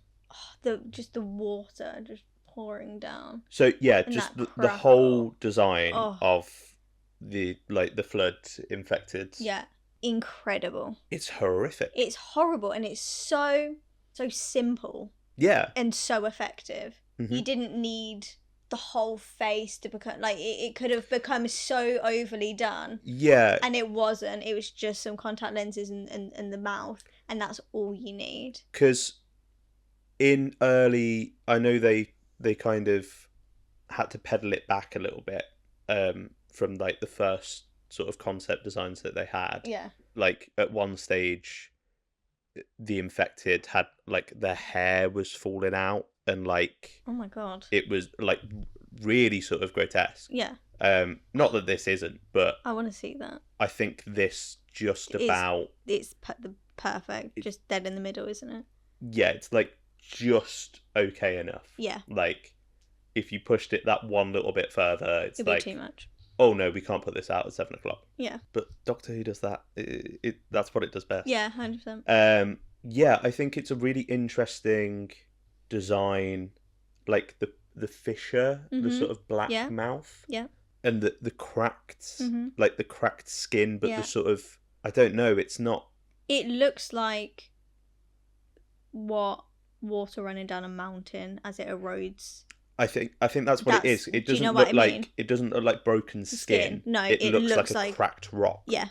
But that somehow works as it sort of because it blends into what skin, the flesh. Yeah. It's brilliant. But I think a really underrated part of this, and I know it sounds obvious, just that they're dripping wet. Yeah, and that the hair, just like sensory nightmare. Mm-hmm. I could not do that. Like, and I think it's interesting that both of the guys that get infected have longer hair. Yeah, so that it just so you get that sort of grease slick back. Yeah. But like the clothes, it just sort of they're just like soaking. dripping down the jackets.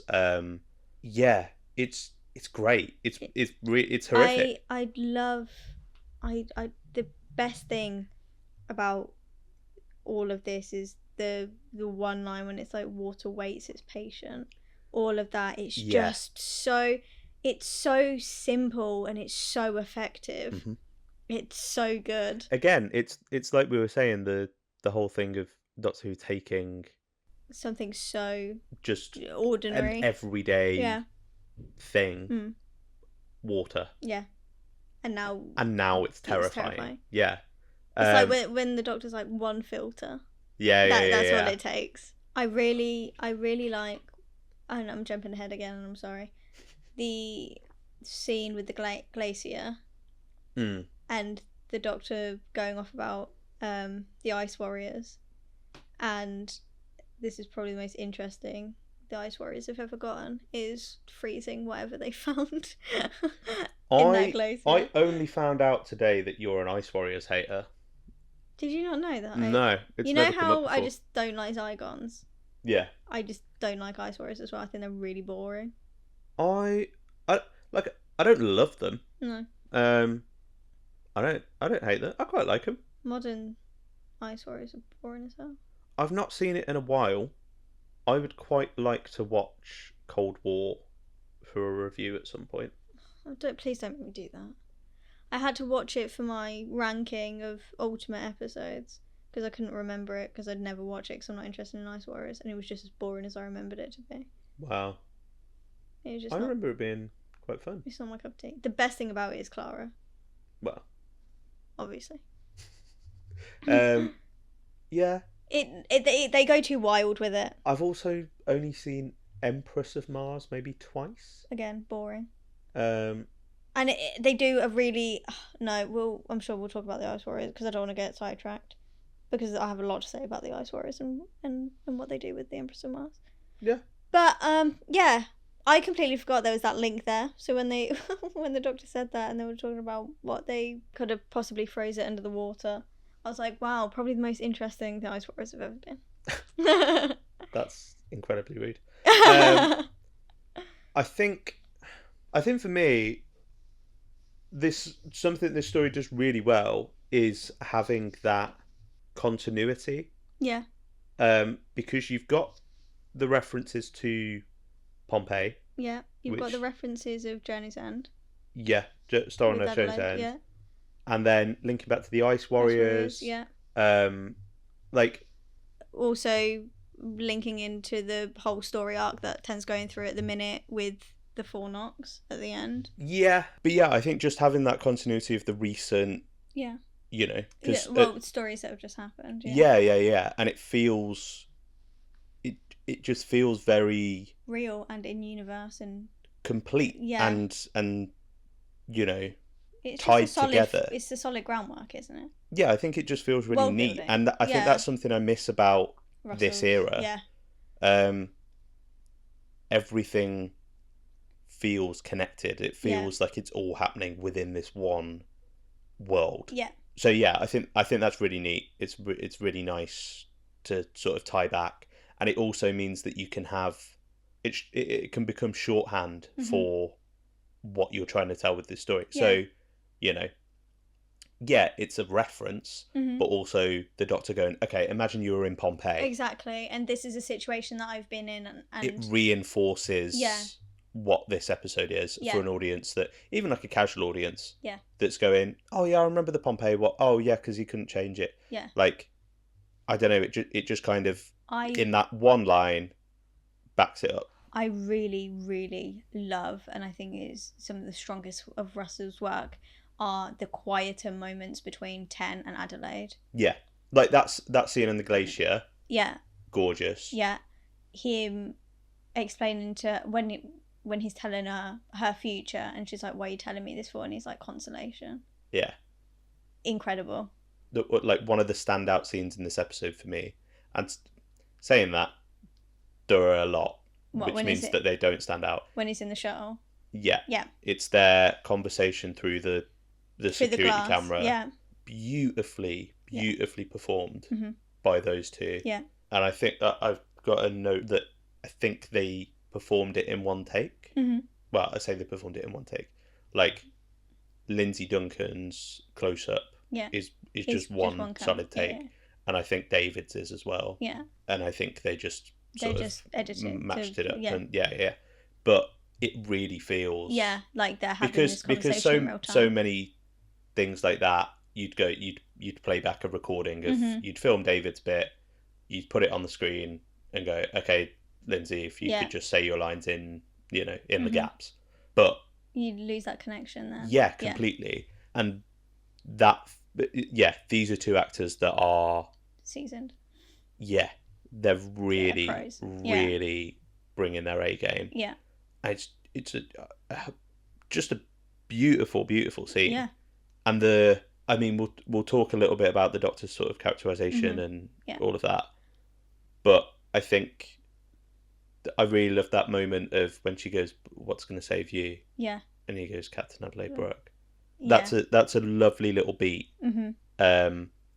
But I think throughout you can see that this is killing him. Yeah. This is like, he's so tortured by this, like burdened by this, and feels responsible for walking away because it kind of goes against everything that he my favourite bit, which also comes with criticism, is but you'll understand in a minute, is his snapping point, his turning point in this episode when the explosion happens. Yeah. And it has all of the voiceovers which don't need to be there because the power is in the silence of him just turning back and looking at the base, and everything is read on David's face, and his acting is so strong that you don't need any of the "I'm the last of the Time Lords" blah blah blah blah blah blah. You don't need any of that. Just have the silence, or just music to accompany and help with his facial score, his complete reaction, because everything is on his face. You don't need anything to accompany that, and then we move into the next scene. But it's one of my favourite moments because of what follows with his Time Lord victorious arc. I love seeing, and it's hard because he's really going through it. So to say, I love it when he's in pain and he's now gone into this moment of he's completely lost it and he's going to save everyone and he's going to control time and he's becoming this godlike godlike character, and it's all out of pain and trauma and tragedy, but it's so interesting. And I'm so sad that we go straight into the end of time and we don't have more stories of him being like this. That's something I was going to bring up.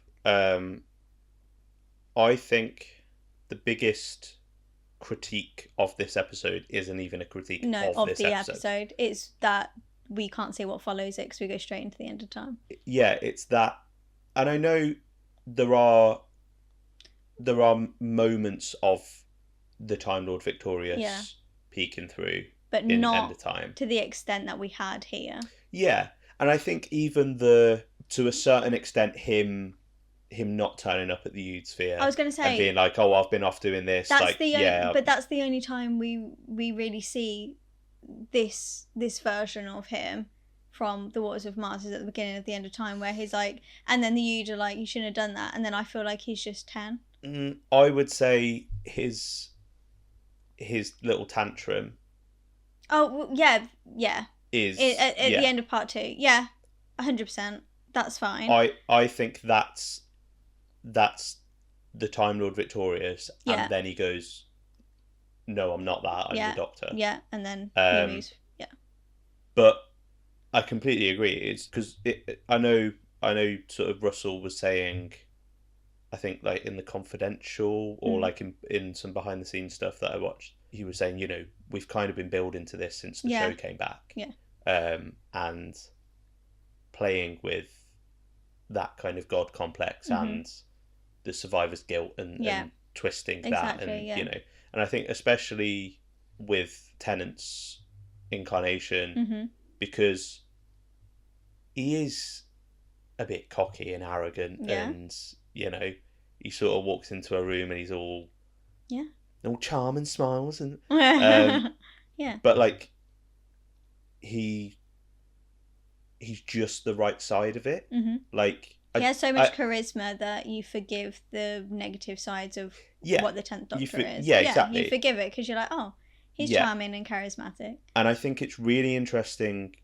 I think David pictures it perfectly because he doesn't cross over into I'm evil now. Manic Master. Yeah. Or even something like one of his other villain before, like a Kilgrave from Jessica Jones, or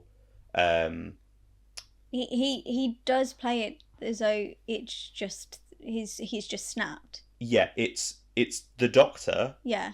with that arrogance turned up just one more, and it's just slightly over the line. Yeah. And you go, oh, it's like scary. I recognise you, but I don't, It scares the audience. Yeah, he's terrifying. His last, he's 10 in Adelaide. Their interaction after Yuri and Mia run off, and it's just him and her. The best thing about Adelaide, and the one thing that I really, really love Russell for not doing, which we do see him do with other strong female characters, is he keeps her a strong commander from beginning to end. In her character, there is nothing that sways. She doesn't soften and let the Doctor take charge or anything like that, not in any way throughout the whole episode, and I really, really like that. Because she does have something I really appreciated, especially on this time watching it. Yeah. She is this kind of hardened, like, no-nonsense leader, General, like, bit of a veteran, Yeah.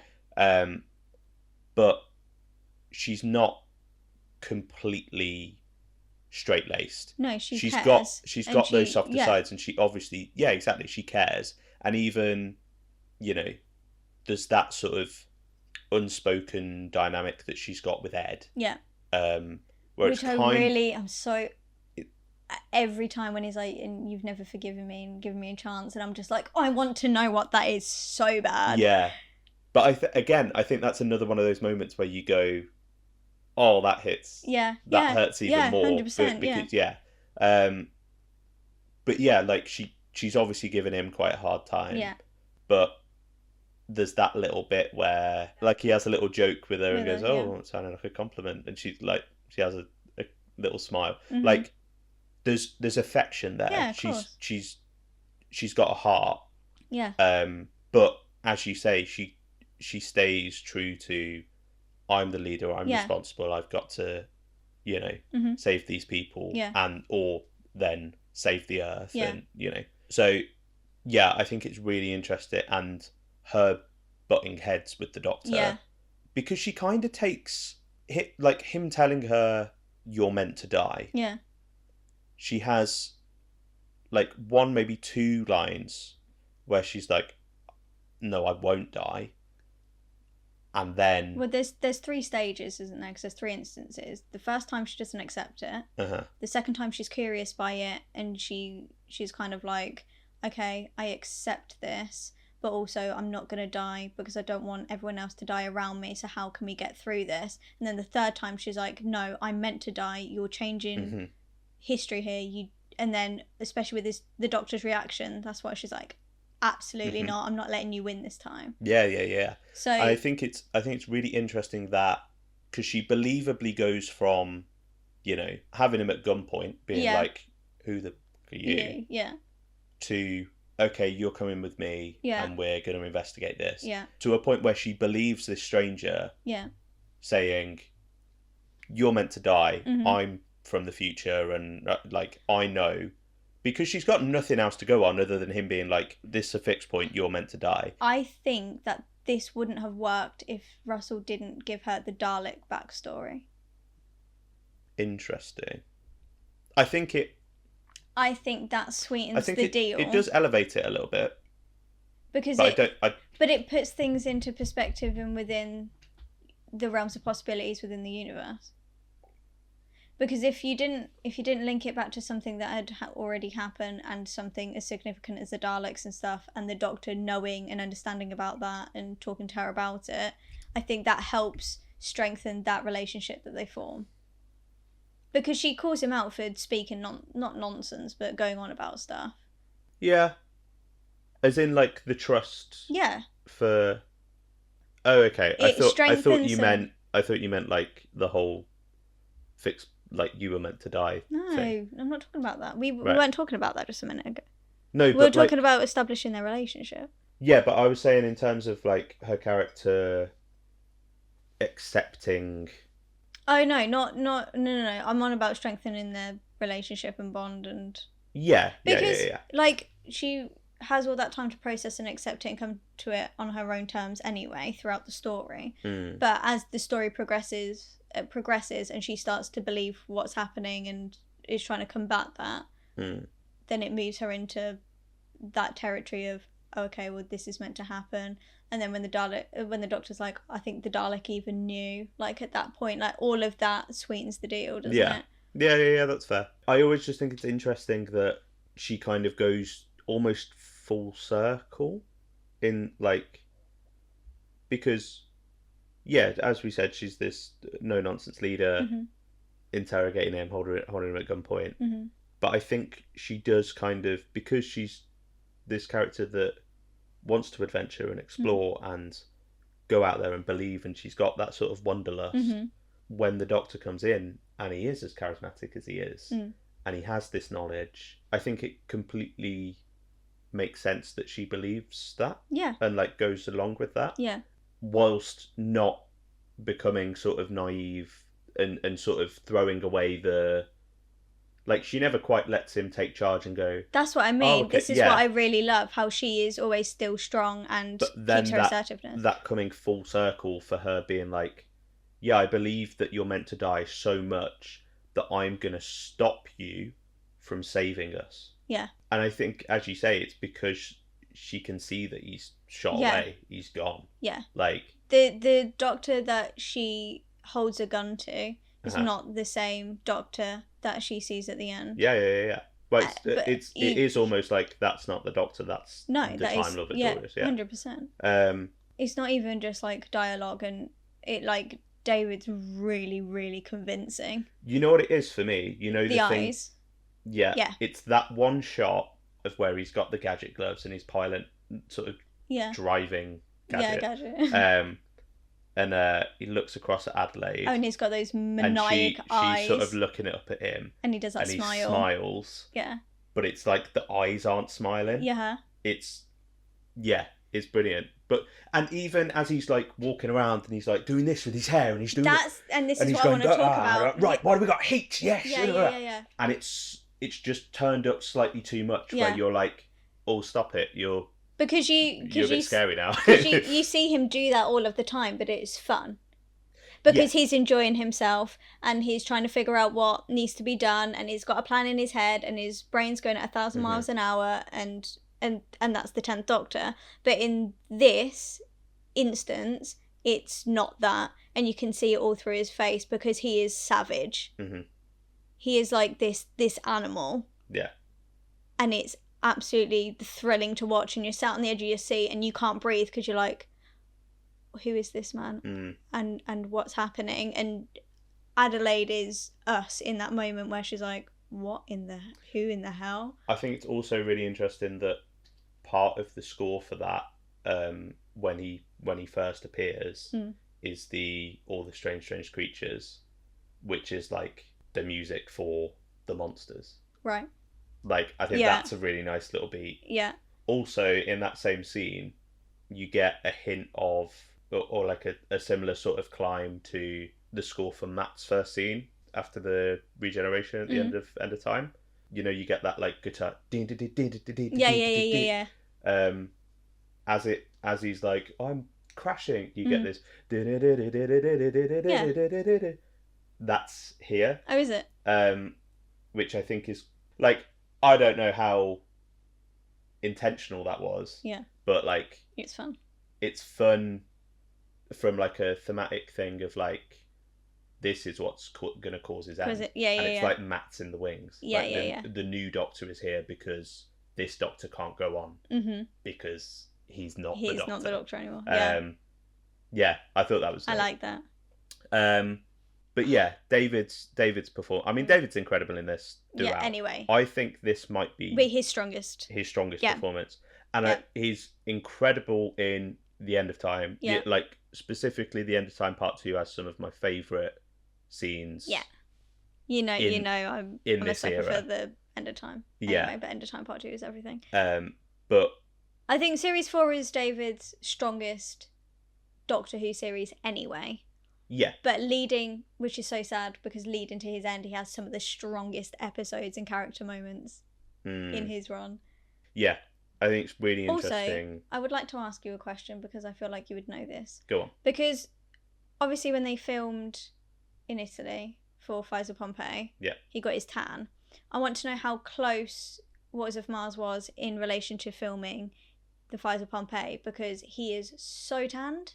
He's really tanned. He in is this so one, tanned, yeah. and I look at him because in the 60th anniversary specials they did a wonder with his foundation work. Don't know why they chose that tone for him in his foundation, but they did. And I was wondering if they just used the wrong kind of base on his face for this, but it's not. It is his tan. I want to know how close they were filmed. I think this would have been filmed, I reckon, early 2009. So it wouldn't have been... It wouldn't have been close. He must have just gone on Hollybobs then. Because he is so tan. But also, in universe, the story before this is Planet of the Dead. Yeah, which is fair, and he's on a desert, so it makes sense. Yeah. No, but he's just so tanned, and Yeah, he is really tanned. Oh my god, and his sideburns are so straight. His sideburns, they are like they've got a ruler. His hair looks really like Series 4 hair. David Tennant Series 4 hair. But specifically in this story, it looks really clean. Like he looks really clean. It looks like he's just stepped out of the barber chair. 100%. Especially in that slow-mo shot of him turning back. Yeah. And you get... I literally That's saw what I it mean, and was with like... his sideburn. Yeah. I was like, fresh trim. Give me a number for your barber, Dave. Honestly. Because it's his... There's another shot of him that I noticed it as well when he's facing away from Adelaide and she's behind him and he's like on... As you're watching, he's on like the left-hand side. And I was like, oh my god. You are like... Yeah. You are clean. But you are clean. You are clean. Fires of Pompeii, 10 / David Tennant, and Waters of Mars, 10 / David Tennant. My god. You like fire. Like everything is perfect. Wow. Insane. Anyway. So, let's talk the ending. Oh my god, it's so good. I find it absolutely fascinating. I love the interaction. I just love as he steps out of the TARDIS. He's like, "Was anyone going to thank me?" It's horrible. Yeah. Also, there's so many bits in that where it's because that always makes me think of the bit in Last of the Time Lords where Martha's sort of spreading the gospel of the Doctor and like, he never stops, he never asks to be thanked. Yeah. And he's walking out going, "Come on then." And then again, you get the whole thing with like, "Oh, I've saved little people." I love Adelaide's little people. Oh, I love it. Like Mia and Yuri. Yeah. Oh, I love how she says little people because she pronounces her T's and I really appreciate it. No glottal stops from Lindsay Duncan. Bloody love it. But I think it's absolutely incredible. And the thing that sells it as well, like, it's not even just David and Adelaide, Ten and Adelaide. It's Mia's reaction and Yuri's reaction as well. Because sometimes in a Doctor Who episode, you're like, of course, because it's a Doctor Who episode. And you forget that they're not in a Doctor Who episode, they're humans. Yeah.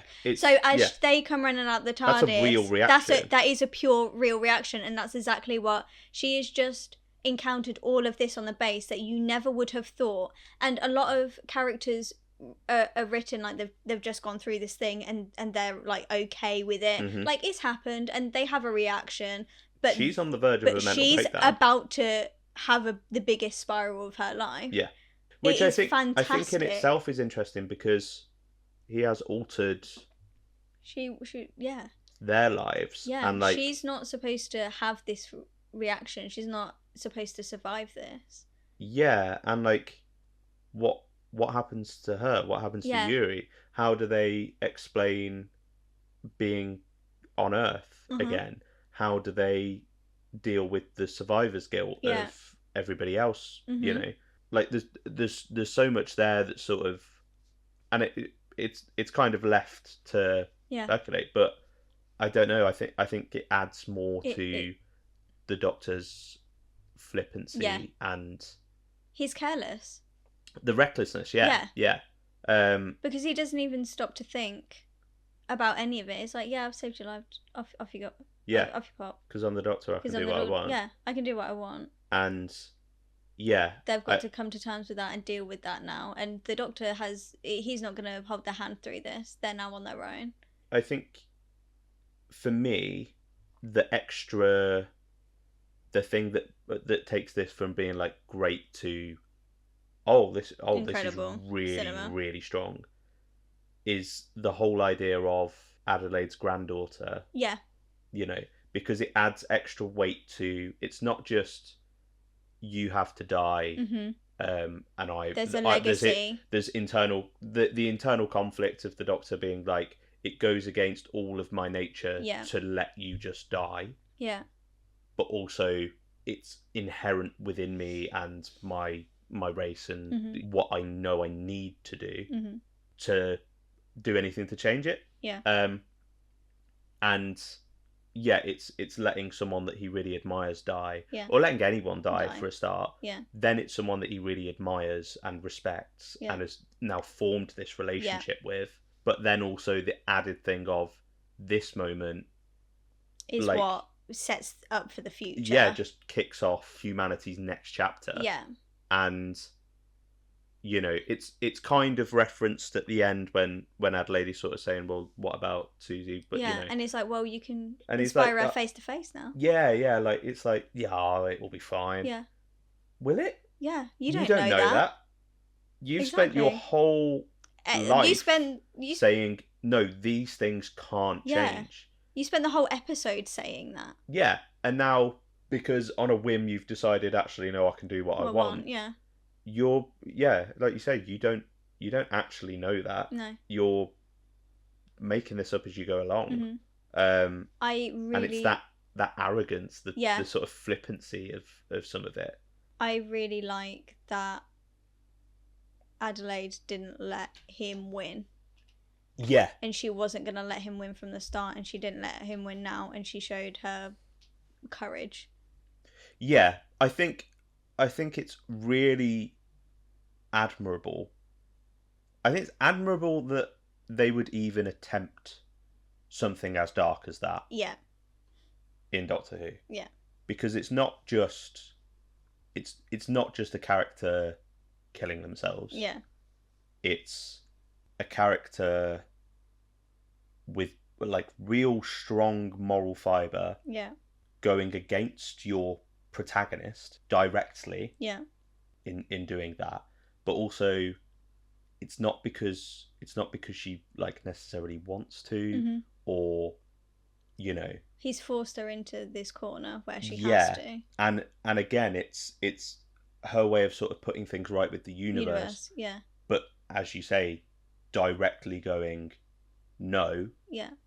I will sacrifice myself to save your the mess Earth up from you. Yeah. Or save the universe. Yeah, exactly. Your mess. Yeah. And yeah, it hits like a ton of bricks. Yeah. It really is a proper stomach drop moment, and it's just executed perfectly. Yeah. The whole scene leading up to that with Tennant and Duncan's performances, and then really sort of sparring. Yeah.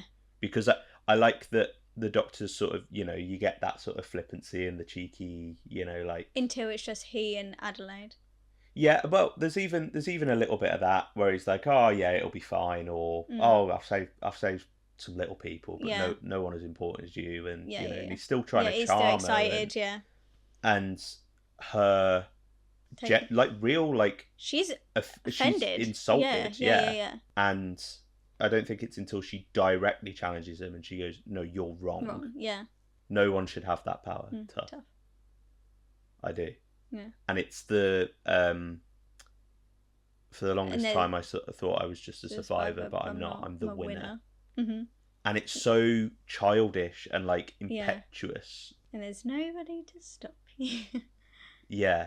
And I really, really love him opening the door with the Sonic. Yeah. Because again, it's another like arrogant sort of show off. You don't have... it's all locked up. Yeah, no worries, I'll do it. I can do that. And just that shot of her walking to his side and going, "Is there nothing you can't do?" Yeah, not anymore. Yeah. Beautiful. I know, it's great. Beautiful. And then that final scene, just that shot of him leant back on the TARDIS door, going, "I've gone too far." Shit. Yeah. And then he sees the Ood. And you can see his whole world he becomes white. crumbles. Yeah. His tan's gone. Exactly, yeah. That tan is nowhere to be seen because he's white in the face. And I think he genuinely does go, okay, yeah, I deserve this now. Yeah. When he's knelt in the snow. Yeah. Is it time? Is this it? Is this my death? Like, and then the Ood just disappears.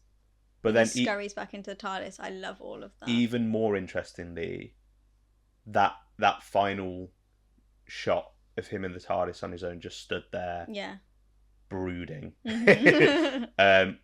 But then him going, no. Yeah. That in itself, I think, kind of leads you to believe that we're going in. Yeah. You know, fighting against. I'm not gonna die. Mm-hmm. And then we start the end of time with him popping out of the TARDIS with his sombrero and his like Hawaiian what they call thingy. I don't know what they're called. The floral thing. It feels a little bit tonally inconsistent. This to me doesn't feel like, people always talk about the Time Lord Victorious arc. Mm-hmm. I don't think this is an arc. I think this is a plot point, or like a character, or if it's an arc within this story. I was going to say, I see the Time Lord Victorious isolated in this one story. Yeah. But it shouldn't have been. Yeah. It needed a series to play with this. I think it would have been really interesting to have built this through the specials. Yeah. Still have this as his breaking point. Yeah. But I think you could maybe have a few more hints of it, even as early as the Next Doctor. Yeah. You know? Yeah. Because you got Next Doctor, Planet of the Dead. Those are like, there's 2 hours of storytelling there. Yeah. That you can pepper in some bits. Yeah. And maybe you have the End of Time for it to play a bit more of a prominent role. Yeah. Because I think it's really interesting. Yeah. And I'm really sad we didn't get to see more. Yeah, I think it's a really bold move to take your protagonist, your children's hero, and in his penultimate story, turn him into the antagonist. Yeah. Because he is here, you know. I know you've got the Flood who are the monsters. Yeah, and, you know. It's not even the B plot characters, but they're the monsters of this episode. Yeah. In the sense of, you need an alien for Doctor Who. Yeah. Monster. Yeah. And then, but the antagonist becomes... That this is the story, isn't it? Yeah. This is the story, that's the plot. Yeah.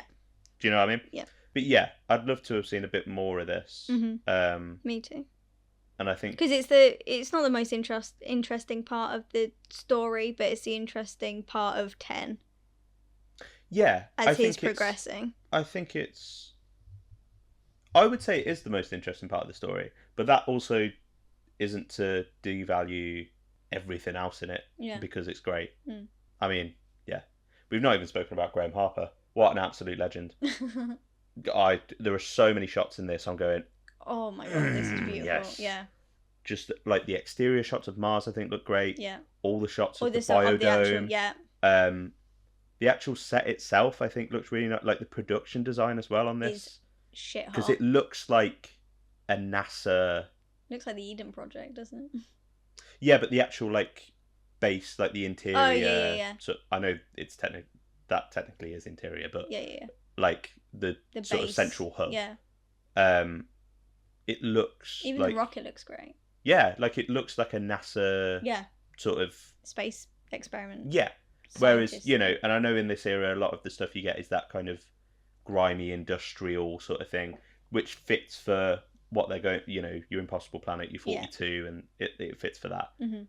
And it's not like an 80s studio set of a spaceship where it's all just white walls. And, you know, gadgets. It's got that sort of white sheen and stuff, but it looks real. It really, which I think really grounds it. The same with the cast all being different nationalities and all the different job roles, and and that. And the references to different bases and science experiments outside of it. Yeah. Like, it all feels really grounded, real. Which I think sells the tragedy of it. Yeah. But there's so many gorgeous shots in this. He is the GOAT. Mm-hmm. He is the GOAT. An absolute bloody legend. Get him on the pod. I would love to speak to Graham Harper.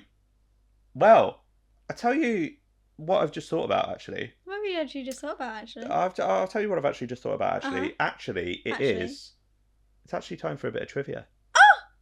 Is it a bit Would you look at that? It's trivia o'clock. Oh, my goodness. Yeah. Would you look at the time? Right. So, we're going to do our trivia section of the show. Yeah. Which is called the Waters of Trivia. Yes. Because that's what we call it every couldn't week. Work out a pun. But we call it this every week. Yeah, that's what I mean. I couldn't work out a pun for all the other times. From the beginning. So we've done it. Yep. So this story was originally envisioned as a Christmas special. I would have hated that, by the way. Which only changed when the number of commissioned specials changed from 3 to 4. So the original plan was to have a special for Easter 2009, a Christmas 2009, and then another one in 2010 somewhere, probably March, April time again. Oh. Yeah. There's still a handful of festive references, with the Bowie Base One crew preparing Christmas dinner, and then the snow when the Doctor returns to Earth. Oh my god, yeah. Yeah. Working titles for this episode were Red Christmas and Christmas on Mars. No, I don't like any of those. I don't mind Red Christmas, but it's just not it, is it? First airing on the 15th of November 2009. This is the first story of the show to have its debut UK broadcast on a Sunday. Oh, is it Sunday? It's went out on a Sunday night. Oh. Yeah. It was originally intended to be transmitted on the 21st of November, which was a Saturday, which would have been exactly 50 years before the events of the story. Oh, why didn't they do that? I guess they couldn't get it in the schedules and stuff. That's really annoying, BBC. Originally, the infected hosts of the flood were to have water erupting from the top of their heads, which was scrapped due to the impracticality of the effect. And goofy. Yeah. And the production team agreed that having water pour out of the hosts' mouths looked more plausible and creepy. Yeah. Which, yeah, it did. That it was shot of... with both of them on the floor, just spraying water. Yeah. But also when Andy turns... it's when he's... I don't think it's Maggie. No, it's when he gets Tarak.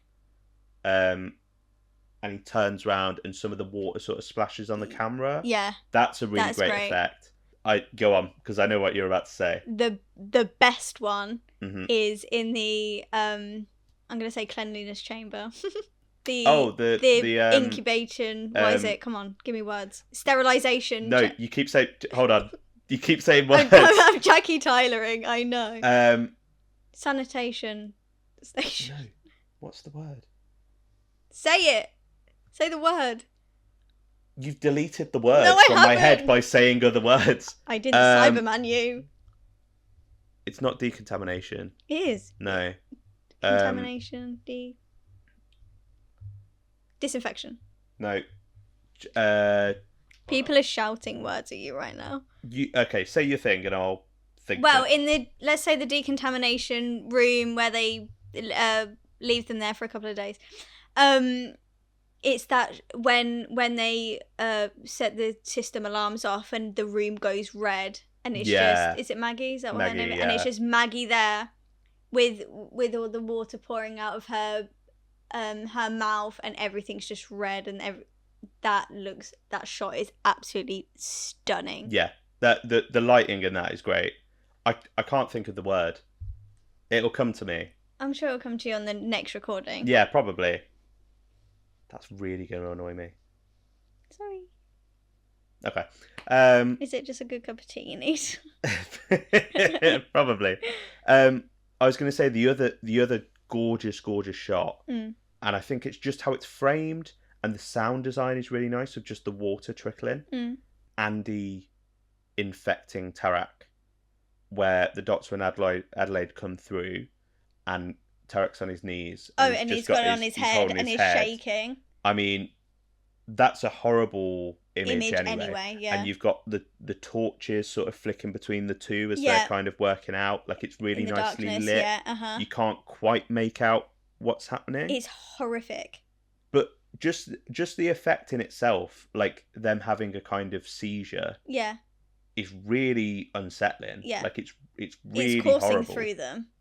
Yeah, and I really like how 9 times out of 10, it's out of focus in the background. Yeah. So you've got, so for like the first one, you've got Maggie in the foreground talking, and just out of focus, you can just make out him. This like convulsing. Yeah. And then you get the same one again with Yuri in the foreground talking about his brother, and Maggie in the decontamination chamber. I can't think what this word is. Yeah. But it's really, really effective, I think. The same with Steffi, when you get it sort of, you're looking through the water coming down, and she's literally, and you can't quite make it out, like, but you can see she's transforming. It's really really beautifully done. It's great. I agree. Graham Harper, man. Graham Harper. Next little bit of trivia.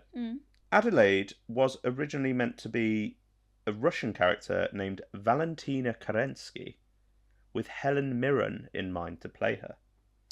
However, Davis worried that this was too similar to Mirren's role as Tanya Kabuk in 2010, The Year We Made Contact, a sequel to Stanley Kubrick's 2001 A Space Odyssey.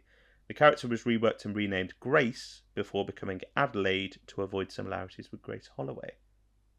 You said a lot of words I didn't understand, and I just nodded my head at that. I'm sure, to people who understand what you just said, that is impactful. And very interesting, yeah. Yes. And then, obviously, Kerensky became Yuri's surname, so it got recycled as a name. Russell had a different idea for the special, which was originally going to occupy the spot of the 2008 Christmas special. Excuse me? So it would have been in place of the Next Doctor. I actually really like the Next Doctor, so I'm glad we still got that. Interesting. I think it's all right. Yeah. I think it's solid. Sure. Where the Doctor would team up with a grandmother, who he imagined to be played by either Helen Mirren or Judi Dench. Right. Oh, nice. To investigate an empty hotel whilst alien activity caused the Earth to freeze in time. RTD was unsure about the Doctor exploring a deserted London due to budgetary and logistical concerns, so the idea was abandoned. So Phil Ford was going to be set to write that. So when that was like, no, we're not going to be able to do that, Ford then pitched a sort of sword and sorcery story called A Midwinter's Tale. RTD felt that it emphasised the fantasy elements too much and was more suited to Halloween rather than Christmas, which this episode kind of ended up being closer to anyway. The biodome sequences were shot in the National Botanic Garden of Wales. One unexpected complication of the location was the persistent bird song, leading RTD to add the line suggesting that birds were there to control the insect population, which is great. I love it. The set of the Central Dome's main hub was erected in the space previously used for the Torchwood hub. That makes sense. Yeah, which you can kind of see, like, see it, yeah. The big round door, and I think obviously they needed a set big enough to. I imagine this was a nightmare to film. Yeah. Having all of that water. And like the safety concerns of having all the cameras and lights. I would genuinely hate to be on the logistics part of that. Yeah. A nightmare. Yeah. So I imagine having a set that big would have been useful. Because you can just go, A deleted scene sees the Doctor theorise that the Ice Warriors had fled from Mars in order to escape the flood. This is only the second time that Mars has been depicted on screen, and the first in the modern series. Interestingly, the 3 stories to do so all include the planet's name in their title. And they're all something of Mars or the something of Mars. Pyramids, Waters, and Empress. Yes. To date, this is the last episode directed by Graham Harper, his 15th credit as a director across Doctor Who and the Sarah Jane Adventures. Sound. That's so good. I'd love him to come back, but also what a one to go out on. Yeah. You know. Imagine that. This special was almost abandoned due to the 2008 financial crisis, as it was viewed as the least essential of the specials. Which is... could you imagine if they kept Planet of the Dead over the waters of Mars? Right? would actually explode. Fortunately, Judy Gardner was able to secure funds. Thank God, you legend. Planet of the Dead marked the series' transition to HD. However, confusion within the BBC resulted in the abrupt loss of funds for the format change. The solution to this was to use some of the budget from this special to make up the costs, meaning that Phil Ford's vision of CGI water monsters attacking the base had to be abandoned. Good. But that's fine. Yeah. That's it fine. Looks so much better. Yeah, I was going to say so fine. In September 2015, NASA announced that they had discovered proof of water on Mars. It's happening. The original draft of the script had Adelaide survive the story, with the Doctor's realisation of having gone too far coming when Ood Sigma appears after he declares himself the Time Lord Victorious. No, she so needed... much more impactful. I was going to say she needed to die. Russell T Davies and Phil Ford won a Hugo Award for this story in 2010. So fair. And well done, boys. Although The End of Time follows this episode, there are a number of stories between this and the 10th Doctor's finale. Immediately following this is the Time Lord Victorious event, consisting of The Night the Fallen the Dead, All Flesh is Grass, The Minds of Magnox, and Echoes of Extinction. Big Finish's Out of Time trilogy, the entirety of the Titan Comics 10th Doctor run, the entirety of Big Finish's Dalek Universe series, the 50th anniversary story of the Day of the Doctor, animated story Dreamland, 2 original BBC audiobooks, The Last Voyage and Dead Air, and Big Finish's 10th Doctor Classic Companion set. That's insane. And last but not least, foreign titles. Oh yeah, my favourite section. Oh yeah, my favourite section. These are okay. Oh, okay. I don't. The French is The Conquest of Mars. Okay. Yeah. Yeah, I guess. Japanese title, Speed of Water. That's kind of fire. I kind of like that one. That's kind of sick. And the German, I kind of like this one, The Red Garden. Oh, that's quite pretty, isn't it? Yeah, it's nice. That's lyrical, though. But yeah, that was our section. The Waters of Trivia. What was a trivia? Trivia on Mars? Yeah. What was a trivia? Trivia. I don't know how. Yeah, it was the trivia section. Yeah. That we have every week. That's why I remember the name. Yeah. All in all, absolute banger of a story. Yep. No notes apart from 3. I'm gonna say. Oh, here we go. My second. Really? Favourite. Really? Midnight Waters of Mars? I think so. The only one I'm like wrestling with is Human Nature, Family of Blood. Which I'd prefer to watch over this.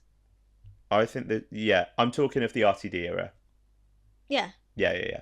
Well, out of the 3 that you just said, it would be Human Nature, the Family of Blood, Midnight, then Waters of Mars for me. Fair. Yeah. I don't know. I've really enjoyed this one, though. Mm-hmm. Really, really enjoyed it. I was really happy to watch it back. Yeah. I like I said, I cried, so. Yeah, that's something I was going to say. When I rewatched this with an ex-girlfriend, and we were like going through watching the series, I'm not really a crier. Like, I don't really cry. I don't really cry generally, but I don't really cry at films and TV and stuff. But the episode that got me was this. Yeah. Not like the end of time with the regeneration, not a doomsday with, the breakup and all of that. And it wasn't even any of the deaths or the Doctor's I've gone too far. Mm-hmm. It's him in that base being manic. Yeah. I remember you telling me about that. And I had a little tear. Yeah. Because it was like, he's is like my childhood hero going against everything that he stands for. Yeah. Yeah, it really hit me for some reason. Which really freaked my girlfriend at the time out because as we were lay there, a tear dropped onto her arm. And you just put her in the episode. Yeah, and she was like, just one drop. So, yeah, but there you go. I really, really enjoyed this one. Good. Really, really love it. Me too. Well. That was a lovely note to end on. That was. Oh. Me crying. Yeah. Shall we wrap up there? Yeah. Do you want to know what's next week? What's next week? I'll bloody tell you what next week is. Go on. Next week, we've got a very special guest. Yeah, we do. Whoop, whoop, whoop. It's my alter ego. Your alter ego. Tip 2, otherwise known as Harbour Worms. Is it Harvey next week? Yeah.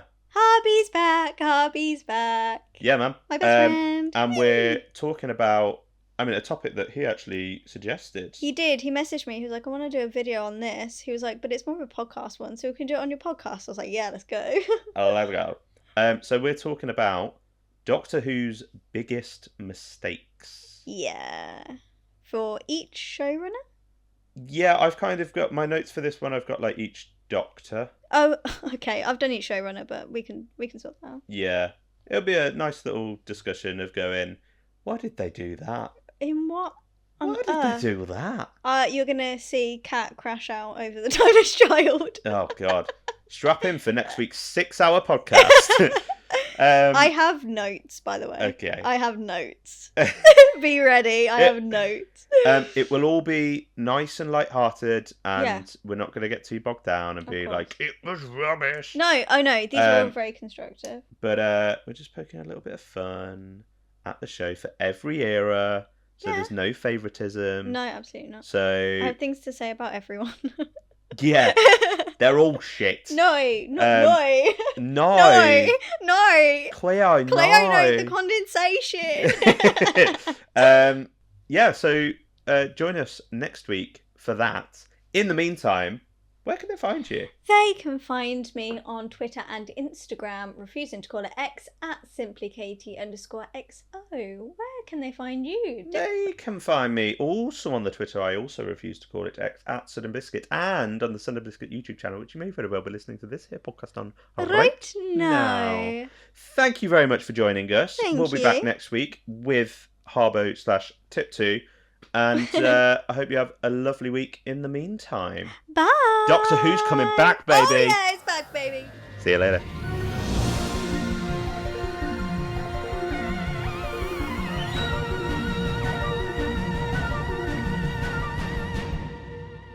The word is quarantine. It's a quarantine chamber. That's